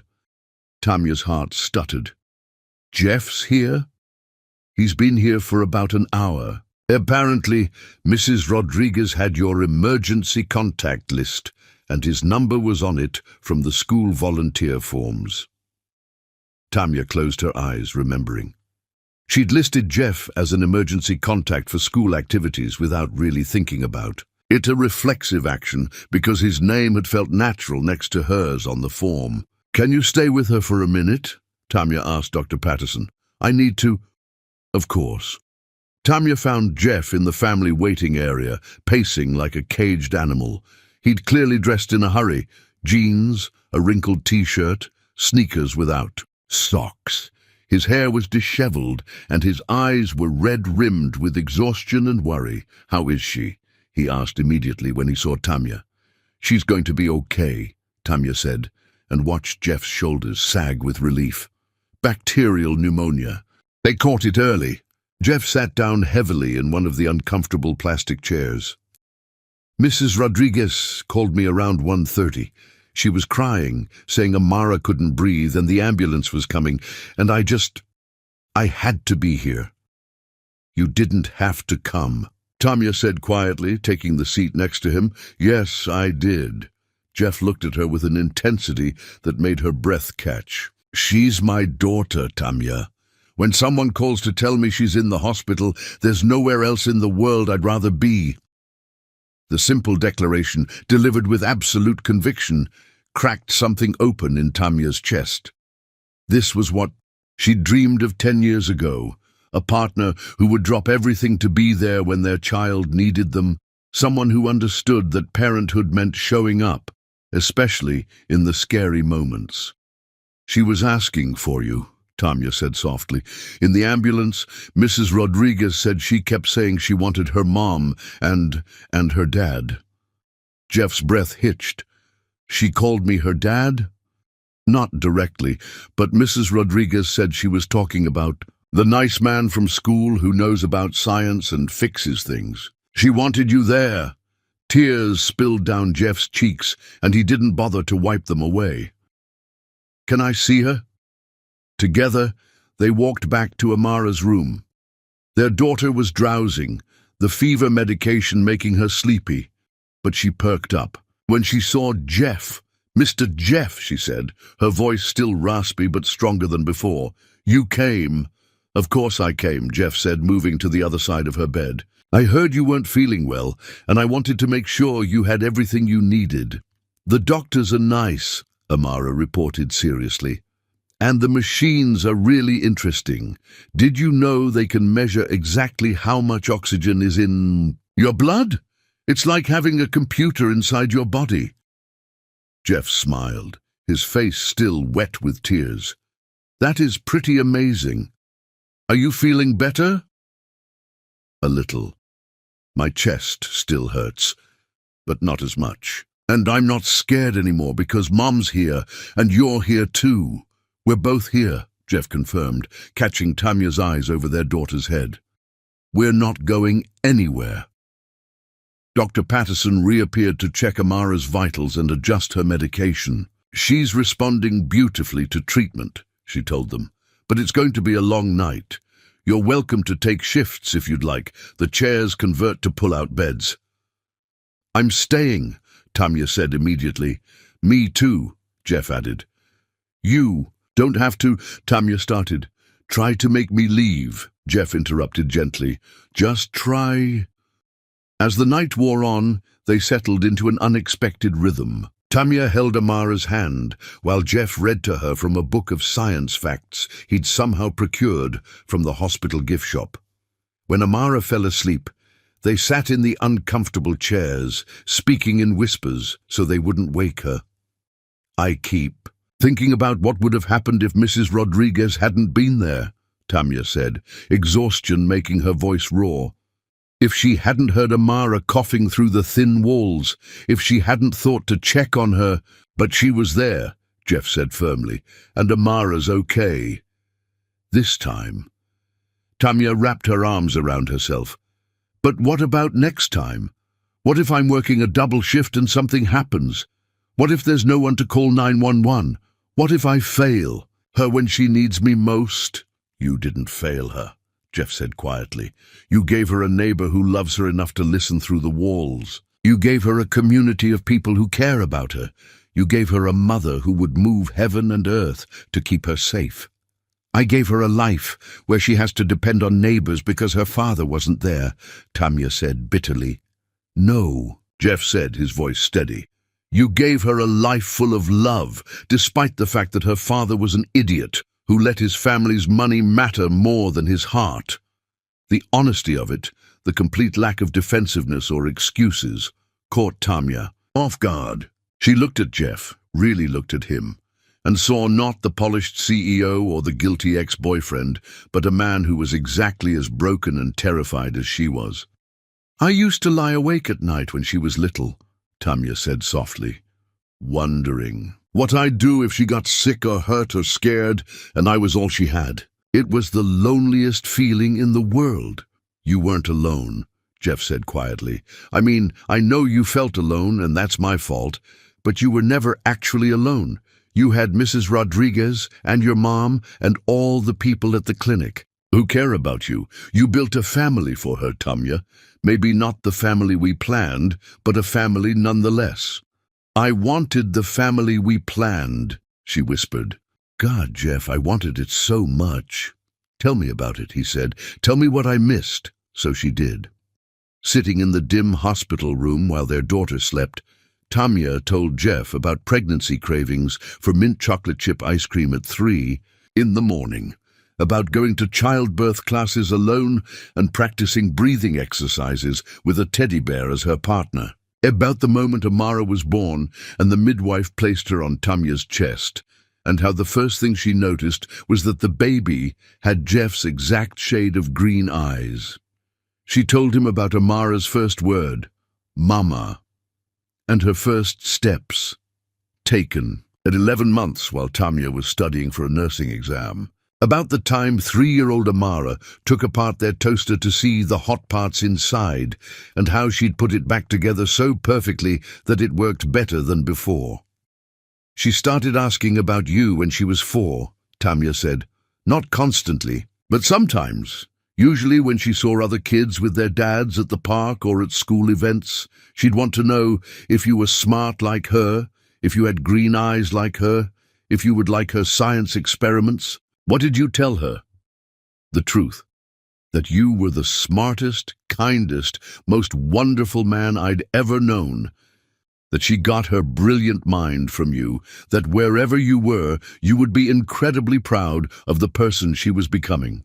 Jeff was crying again, silent tears that tracked down his cheeks in the blue light from the monitors. How could you say those things about me, after what I did to you? Because they were true, Tanya said simply. Just because you left doesn't mean you weren't wonderful. Just because you broke my heart doesn't mean I stopped loving the man who'd given me the best parts of himself. Tanya! Jeff's voice was broken. I know why you left now, she continued. Your father's threats, the pressure, all of it. I understand why a 20-year-old would be scared enough to run. But Jeff, you have to understand what that did to me. I didn't just lose my boyfriend. I lost my best friend, my study partner, my future. I lost the person who made me believe I could do anything. I'm so sorry, Jeff whispered. I'm so fucking sorry, Tanya. I know sorry doesn't fix anything, but I need you to know that not a single day has passed in 10 years when I didn't regret leaving you. Then why didn't you come back? The question came out rawer than she'd intended. Even if you believed your father's threats at first, you're a smart man. You must have realized eventually that he was manipulating you. Jeff was quiet for a long moment watching Amara sleep. When he spoke, his voice was barely audible. Because I was a coward, he said. Because the longer I stayed away, the more convinced I became that you were better off without me. Because I told myself you'd moved on, found someone worthy of you. built a beautiful life that I'd only destroy if I tried to come back into it. I never moved on, Tamya said quietly. There was never anyone else. How could there be? You set the bar impossibly high. Jeff looked at her with something like wonder. You never? A few dates over the years. Nothing serious. Nothing that made me feel even a fraction of what I felt with you. Tamya touched Amara's sleeping face gently. She was enough. Building a life for her. Watching her grow into this incredible person. It was enough, but lonely. God, it was so lonely sometimes. I'm here now, Jeff said, and there was something different in his voice. Not pleading or desperate, but steady, certain. I know I have no right to ask for another chance. I know I have to earn back your trust and prove that I'm not going anywhere. This time. But I'm here, Tamya, for whatever that's worth. What does that mean exactly? You're here. Jeff reached across the space between their chairs and took her hand. His touch was warm, familiar, electric in a way that made her breath catch. It means I cut all ties with my father and his company, he said. It means I'm liquidating my trust fund and using the money to start a foundation that will provide scholarships for single mothers going to medical school. It means I bought a house in Amara's school district so I can be close to her. It means I'm not going anywhere ever again, whether you decide to give me another chance or not. Tamya stared at him. You did all that? I did all that, he confirmed. Because this, he gestured to encompass their daughter sleeping peacefully between them. This is my family. You are my family, and I'm done letting anyone else decide what matters more than the people I love. The words hung in the air between them, charged with 10 years of longing and regret and hope. Tamya felt something shift inside her chest, like a door she'd locked 10 years ago was finally creaking open. Jeff, I love you, he said simply. I've loved you since I was 20 years old, and I'll love you when I'm 90. I love the woman you were in college, and I love the incredible mother you've become. I love your strength and your compassion, and the way you've raised our daughter to be brilliant and kind. I love that you forgave me enough to speak well of me to her, even when you had every reason to poison her against me. Don't, Tamya whispered, but her hand was still in his, and she wasn't pulling away. I'm not asking you to love me back, Jeff continued. Not yet. I'm just asking for the chance to earn it. The chance to prove that I'm the man you fell in love with, not the boy who was too scared to fight for you. Amara stirred in her sleep, making a small sound of distress. Both parents immediately leaned forward, Tamya smoothing her daughter's hair while Jeff adjusted her blanket.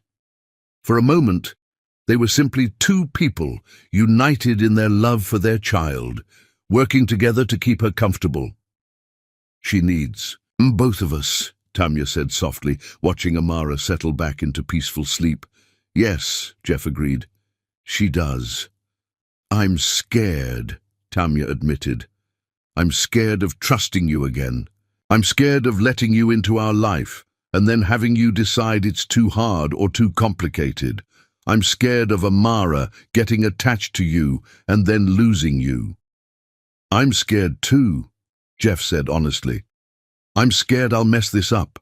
I'm scared I'll never be good enough to deserve either of you. I'm scared that 10 years is too long to come back from. Maybe we can be scared together, Tamya said, and something in her voice made Jeff look at her sharply. Tamya, I never stopped loving you either, she said in a rush, the words exploding out like they'd been building pressure for 10 years.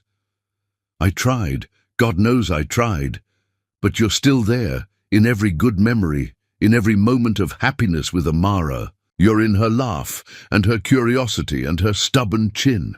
You're in the way she approaches problems and sees the world. I couldn't stop loving you, because you're woven into everything good in my life. Jeff's hand tightened on hers. Does that... It means I want to try, Tamya said, her voice shaking. It means I want to believe that people can change, that love can be stronger than fear, that our family can be what we always dreamed it could be. Are you sure? Instead of answering with words, Tamya stood up and moved closer to Jeff's chair. He looked up at her with questioning eyes, and she could see her own vulnerability reflected there, the same desperate hope, the same terrified longing. "I'm sure," she whispered, and leaned down to kiss him. The kiss was soft at first, tentative, like they were both afraid the other might disappear. But then Jeff's hand came up to cup her face, and Tamya melted into him with a sob of relief and recognition. This was home. This was what she'd been missing for 10 years. Not just the physical touch, but the feeling of being completely known and completely loved. When they broke apart, both were crying. "I missed you," Jeff whispered against her lips. "Every day. I missed you." "I missed you too," Tamya replied.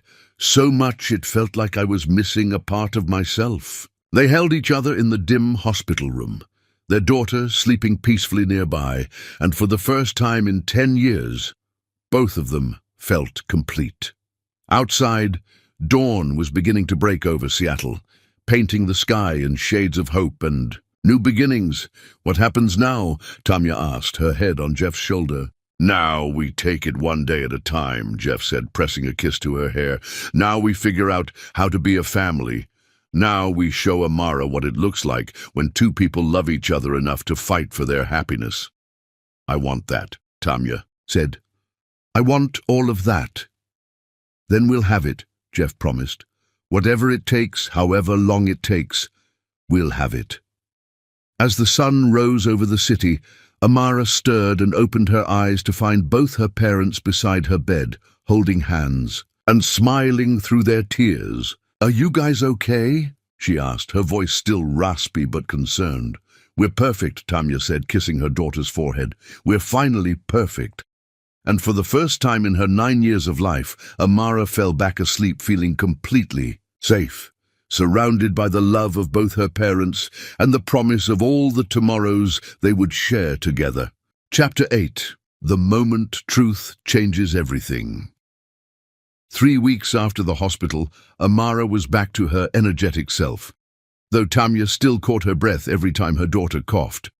Jeff was no longer the friendly volunteer, but a constant presence, picking Amara up from school, helping with homework, fixing their washing machine, and teaching her to change a tire.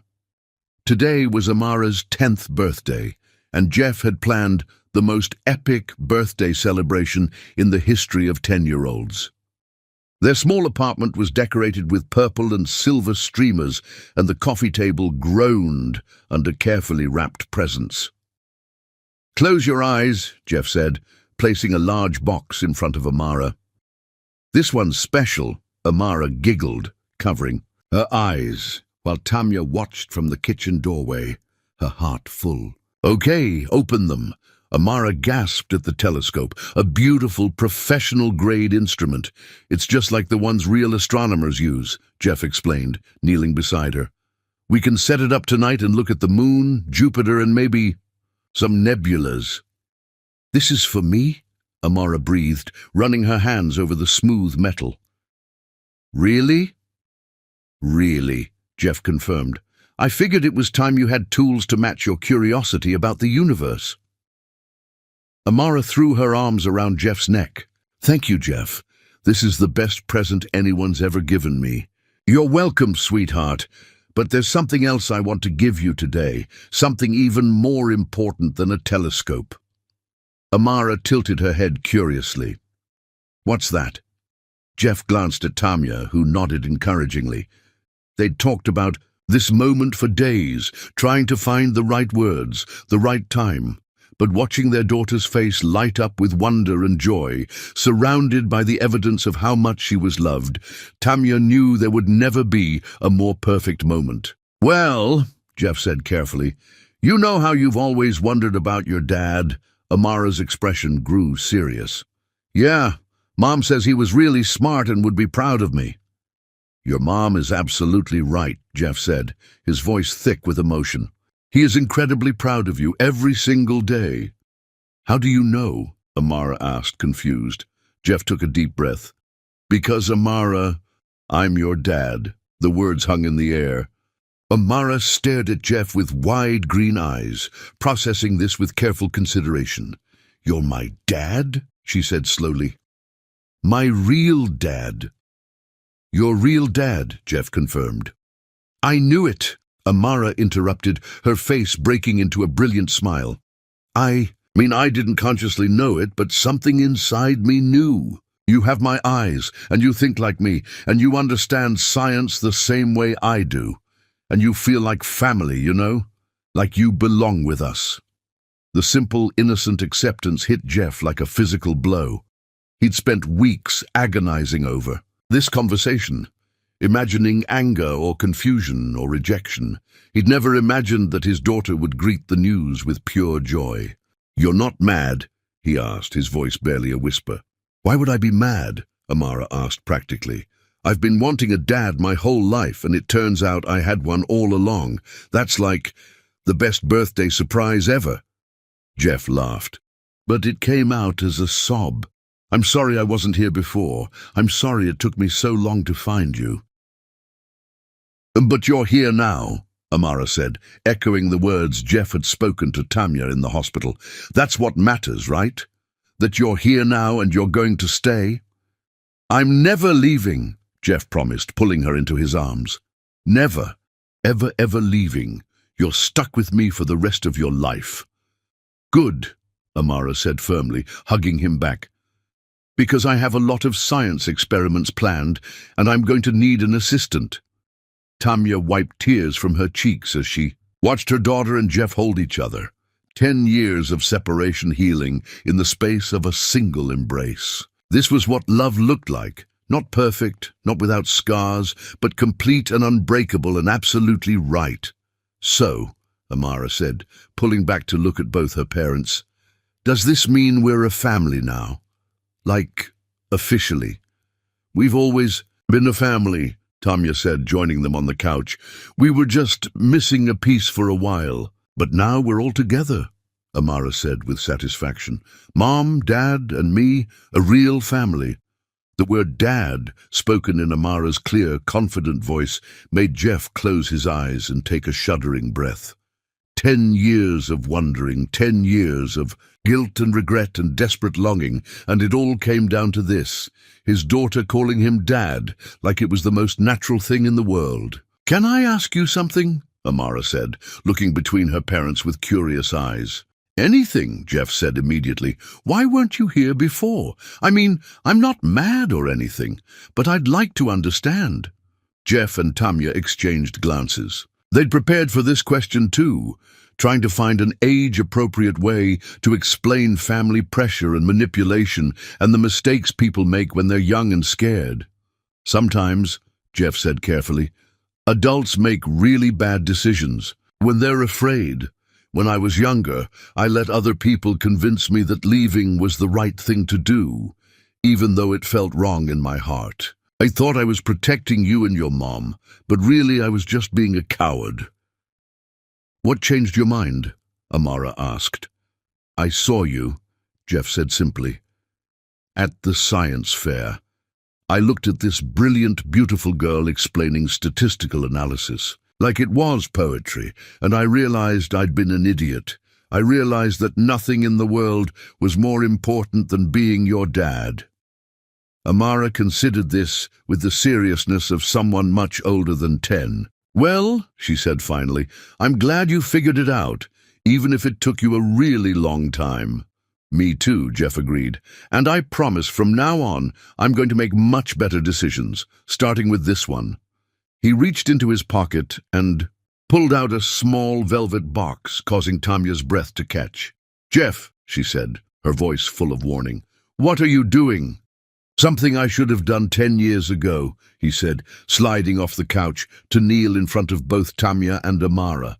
"Something I want to do in front of our daughter, so she knows that when I make promises now, I keep them." Amara's eyes went wide. "Are you going to propose to Mom?" "If she'll have me," Jeff said, his eyes never leaving Tamya's face.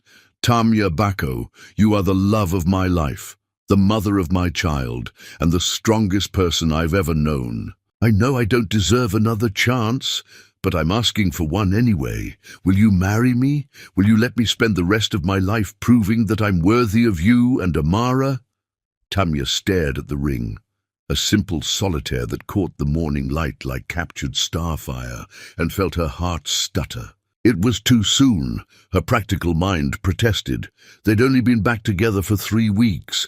They had so much to work through, so many conversations yet to have. But then she looked at Amara's face, glowing with excitement and hope, and at Jeff's face, open and vulnerable, and full of the kind of love that had always made her believe in impossible things. "Say yes, Mom," Amara whispered, bouncing with anticipation. "Please say yes. I want us to be a real family so bad." "We're already a real family," Tamya said, but she was smiling through her tears. "But yes, I'll marry you." Jeff's face crumpled with relief and joy as he slipped the ring onto her finger. It fit perfectly, and Tamya realized with a start that it was the exact ring they'd looked at in a jewelry store window 10 years ago, when they were young and broke and planning a future that seemed impossibly bright. "You remembered," she whispered. "I remembered everything," Jeff said, kissing her hand. "Every conversation, every dream, every promise we made to each other. I've been carrying them with me for 10 years, waiting for the chance to make them come true." "This is so romantic," Amara declared, clapping her hands. "Are we going to have a wedding? Can I be the maid of honor? Can we have cake?" "We'll have the biggest, most beautiful wedding you want," Jeff promised, gathering both Tamya and Amara into his arms, with cake and flowers and dancing and everything. "And you'll really be my dad forever?" Amara asked, suddenly serious again. "You won't change your mind or have to go away for work or anything?" "I will really be your dad forever," Jeff said solemnly. "I'll adopt you officially if that's what you want, so the whole world knows you're mine. I'll come to every school event and science fair and soccer game and recital. I'll help with homework and teach you to drive and walk you down the aisle at your wedding someday, assuming I don't lock you in a tower to keep boys away from you." Amara giggled. "You can't lock me in a tower. That's scientifically impractical." "Maybe. Just a very tall house with excellent security systems," Jeff conceded, making both his girls laugh. As they sat together on the couch, Amara between her parents, admiring Tamya's ring and making plans for the wedding, the telescope forgotten in its box, none of them noticed the black sedan parked across the street or the photographer with the telephoto lens capturing images of their perfect family moment. In his downtown office, Harold Wilsman studied the photos with cold calculation. His son had chosen his path, had cut ties with the family business and fortune to play house with a nurse and her child. It was disappointing, but not surprising. Jeffrey had always been too soft, too sentimental. But Harold had built an empire by never accepting defeat gracefully, and he wasn't about to start now. If Jeffrey wanted to throw away his birthright for this woman and her daughter, so be it, but he wouldn't make it easy for them. Harold picked up his phone and dialed a familiar number. "Helena, it's Harold Wilsman. I think it's time we discussed your return to Seattle. Jeffrey appears to need guidance in making appropriate life choices." But in Tamya's small apartment, surrounded by birthday decorations and filled with laughter, the Wilsman family was too lost in their own happiness to sense the storm gathering on the horizon. For now, they had this moment, this perfect, complete moment of being exactly who they were meant to be. Amara looked at the ring on her mother's finger, then at Jeff's face, then back at her mother. "I love you both so much," she said simply. "Thank you for finding each other again. Thank you for finding me. Thank you for waiting for us," Jeff said, kissing the top of her head. "Thank you for being patient while we figured out how to be the parents you deserved. Thank you for being exactly who you are," Tamya added, wrapping her arms around both her husband-to-be and their daughter. "Thank you for being our hope and our heart and our everything." Outside, Seattle sparkled in The afternoon sun, full of possibilities and new beginnings, and in a small apartment filled with love, a family that had been broken was finally beautifully whole. As they set up the telescope on the fire escape, Jeff showed Amara how to find Jupiter while Tamya made hot chocolate, a birthday tradition. From when Amara was 4, "Dad, look!" Amara exclaimed. "Jupiter has stripes, and those tiny dots, are those really moons?" "Those are really moons," Jeff confirmed, his heart swelling every time she called him Dad. Io, Europa, Ganymede, and Callisto. Galileo discovered them over 400 years ago. So, we're seeing the same things Galileo saw. That's like time traveling with light.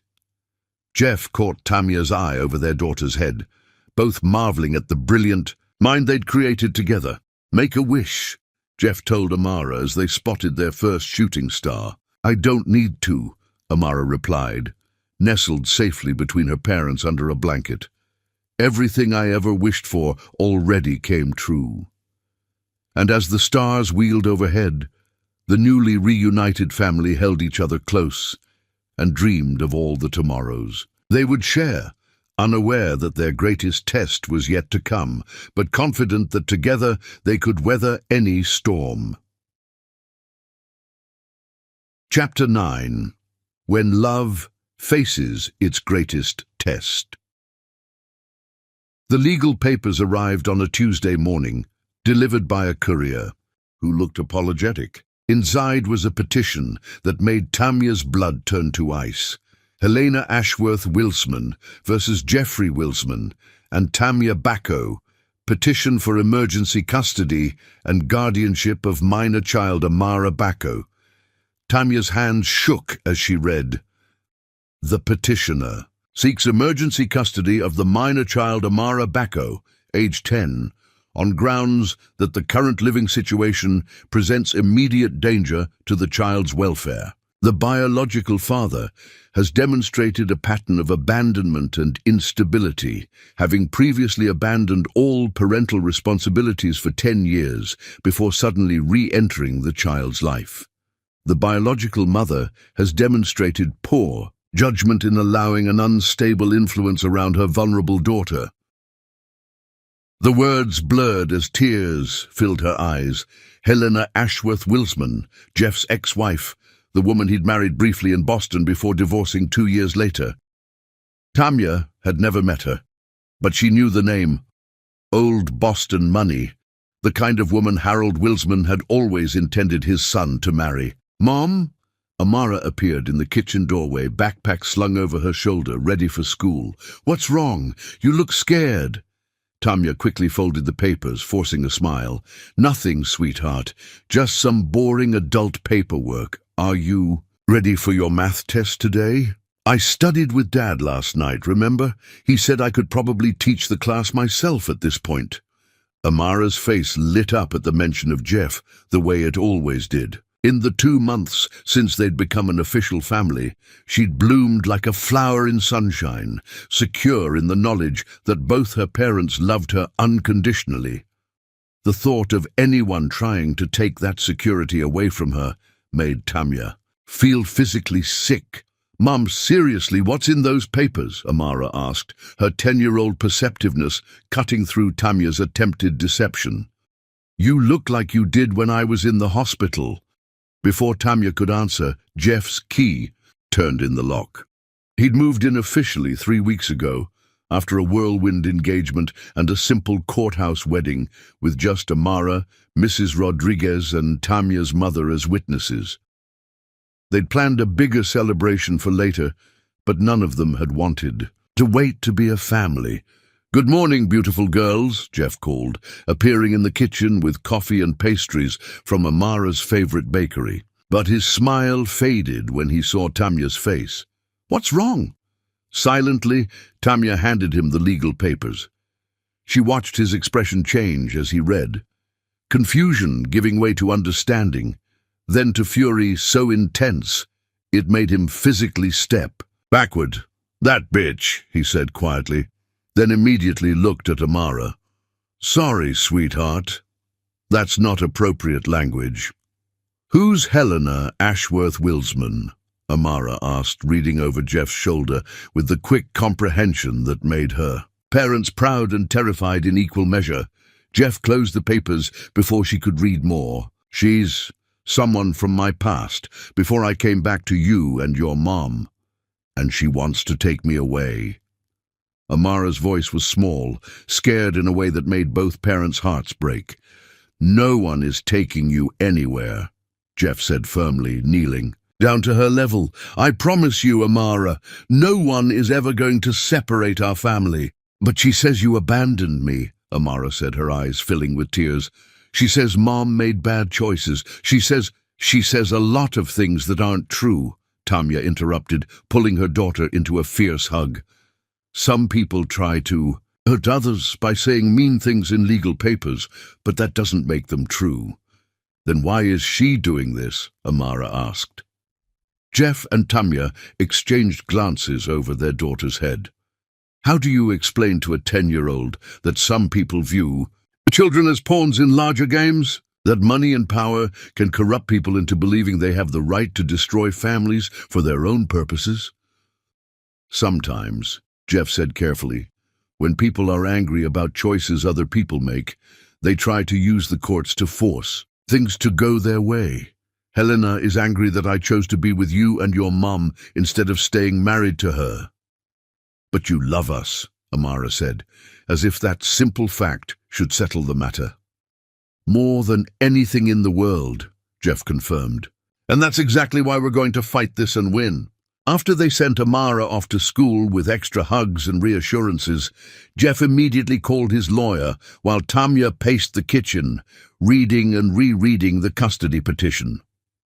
Richard, I need you to drop everything, Jeff said into the phone. Helena's filing for emergency custody of Amara. Yes, I know it sounds insane. No, I don't care what it costs, because she's my daughter and I'm not losing her. The lawyer's end of the conversation was clearly not encouraging based on Jeff's increasingly tense responses. What do you mean she has grounds? Jeff demanded. I've been in Amara's life consistently for months now.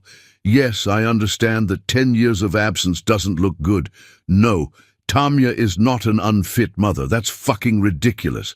Tamya's phone rang while Jeff was arguing with his lawyer. Unknown number. Ms. Bacco, this is Helena Ashworth Wilsman. I think we need to talk. The voice was crisp, educated, with elite boarding school accent. Tamya's free hand clenched. I have nothing to say to you. Meet me for coffee in an hour. Pike Place Market, second-level cafe. Come alone. I'm not Ms. Bacco. I have lawyers, unlimited resources, and a compelling argument that a 10-year-old deserves stability, rather than being caught in her father's midlife crisis. 1 hour. The line went dead. Who was that? Jeff asked, having finished his own call. Helena. She wants to meet. Absolutely not, Jeff said immediately. Tamya, you can't. I have to, Tamya interrupted. If there's any chance of resolving this without putting Amara through a custody battle, I have to try. An hour later, Tamya sat across from Helena. Ashworth Wilsman in a cafe overlooking Elliott Bay. Helena was stunning in the way of women who'd never doubted their worth. Blonde, elegant, refined beauty that graced magazine covers. You're prettier than I expected, Helena said, stirring sugar into her coffee. I can see why Jeffrey was infatuated. What do you want? I want Jeffrey back, Helena said simply, and I'm prepared to use whatever leverage necessary, including trying to take our daughter. Your daughter is leverage. I don't actually want custody of a 10-year-old. Children are noisy and interfere with travel. But Jeffrey's always been sentimental about family. The casual cruelty made Tamya's stomach turn. You're talking about a child. I'm talking about a strategic asset, Helena interrupted. One that you're going to help me deploy. I would never, oh, but you will, because the alternative is a very public custody battle that will traumatize your daughter and expose every detail of your relationship to media scrutiny. Tamya felt sick. There's nothing wrong with working hard to support my family. Of course not, Helena agreed smoothly. But a good lawyer can make anything look irresponsible. The night shifts at the clinic while your daughter was home alone. The catering jobs that kept you away on weekends. The fact that you let Jeffrey into her life so quickly after 10 years of absence, without proper psychological evaluation or background checks. He's her father. Is he? Helena's smile turned predatory. Because my lawyers have been very thorough, Miss Bacco. There's no paternity test on file, no legal documentation establishing Jeffrey's parental rights. For all the court knows, you're a desperate single mother who's latched onto a wealthy man and convinced a lonely little girl to call him daddy. The words hit Tamya like physical blows. Everything Helena was saying was technically true. In their joy at being reunited, they'd never bothered with legal formalities. Amara's birth certificate listed father as unknown, and they'd been planning to handle adoption paperwork after the wedding. What do you want? Tamya asked again, her voice hollow. I want you to convince Jeffrey that this relationship isn't working, Helena said. I want you to tell him that the pressure is too much, that Amara is confused and acting out, that you think it's better if he steps back for a while. I want you to break up with him. And if I do that? Then I withdraw the custody petition with a gracious statement about how I was concerned for the child's welfare. But now I see that the situation has resolved itself naturally. Everyone wins. Except Amara, Tamya pointed out. And Jeff. And me. Well, Helena said with a shrug, you can't make an omelet without breaking some eggs. Tamya stared at this woman, beautiful, wealthy, utterly without conscience, and felt a rage so pure it surprised her. No, she said simply. Helena's eyebrows rose. Excuse me? I said no. Tamya stood up, her hands trembling but her voice steady. I'm not going to destroy my family to satisfy your twisted need for control. If you want to fight us in court, bring it on. But I'm not going to hand you Jeffrey and Amara just because you threaten us. Ms. Bacco, you don't understand what you're up against. I understand perfectly, Tamya interrupted. I'm up against a spoiled woman who thinks people are possessions to be collected and traded. But here's what you don't understand. Jeffrey isn't the same man you married. He's not someone who can be manipulated or threatened into abandoning his family. And Amara and I aren't going anywhere. Helena's composure cracked slightly.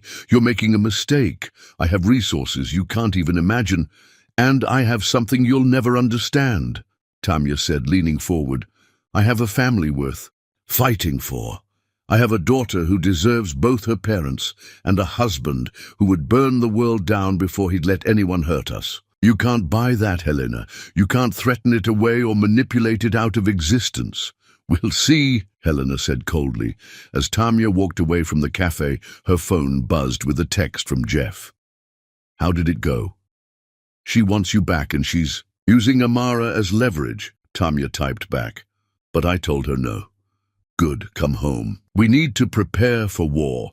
But when Tamya arrived home, she found Jeff at their kitchen table with a man in an expensive suit, clearly Helena's lawyer.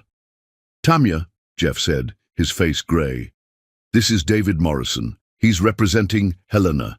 Ms. Bacco, Morrison said coldly. I'm here to inform you that my client has filed an emergency motion for immediate temporary custody, citing new evidence of imminent danger. What evidence? Tamya demanded. Morrison pulled out photographs.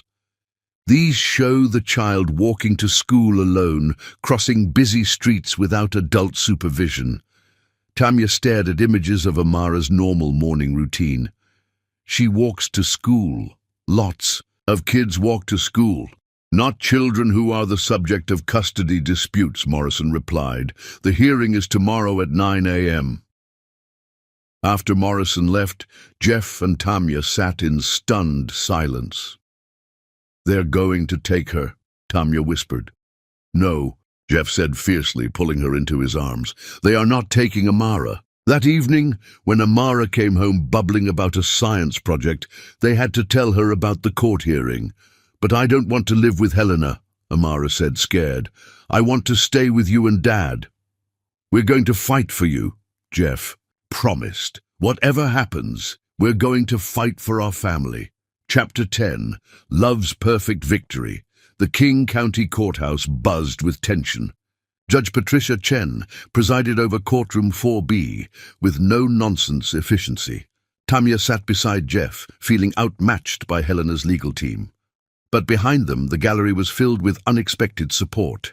Mrs. Rodriguez, Dr. Martinez, and nurses. From the clinic, Mrs. Chen and teachers from Amara's school, and Tamia's mother Maria, who'd flown in despite her fear of flying. "This court's only concern is the best interests of the child," Judge Chen began. "Nothing else matters." Helena's lawyer called a private investigator who'd been photographing Amara, but instead of supporting their case, he testified, "She seemed happy, confident. The whole neighborhood watches out for her. If anything, she seemed more aware and socially connected than most kids I observe." Mrs. Rodriguez testified about Tamia's dedication and how Amara was finally complete with Jeff in her life. Dr. Martinez spoke about Tamia's professionalism. Mrs. Chen described Amara's remarkable achievements, but it was Maria's testimony that truly moved the courtroom. "My daughter," she said in heavily accented English, struggling to find the words. "She give up everything for Amara. Medical school, her dreams, everything. She work 3 jobs, never complain. She make sure Amara have everything she need, love, education, values. When Jeff come back, I see my daughter finally happy again. I see my granddaughter have papa who love her like she deserve." "Mrs. Bacco," Richard said gently, "in your opinion, is Amara better off with both her parents?" Maria's eyes filled with tears. "Mijo," she said, looking directly at Jeff, "you hurt my daughter very bad 10 years ago, but I see you now. I see how you love them both. Amara need her papa. Family is family." When it was time for Amara to testify, Judge Chen called her to chambers rather than putting her on the witness stand in open court. Jeff and Tamia were allowed to accompany her, along with both legal teams. Amara sat in the big leather chair, across from Judge Chen's desk, her legs swinging because they didn't quite reach the floor, but her voice was clear and confident as she answered questions. "Amara," Judge Chen said kindly, "do you understand why we're here today?"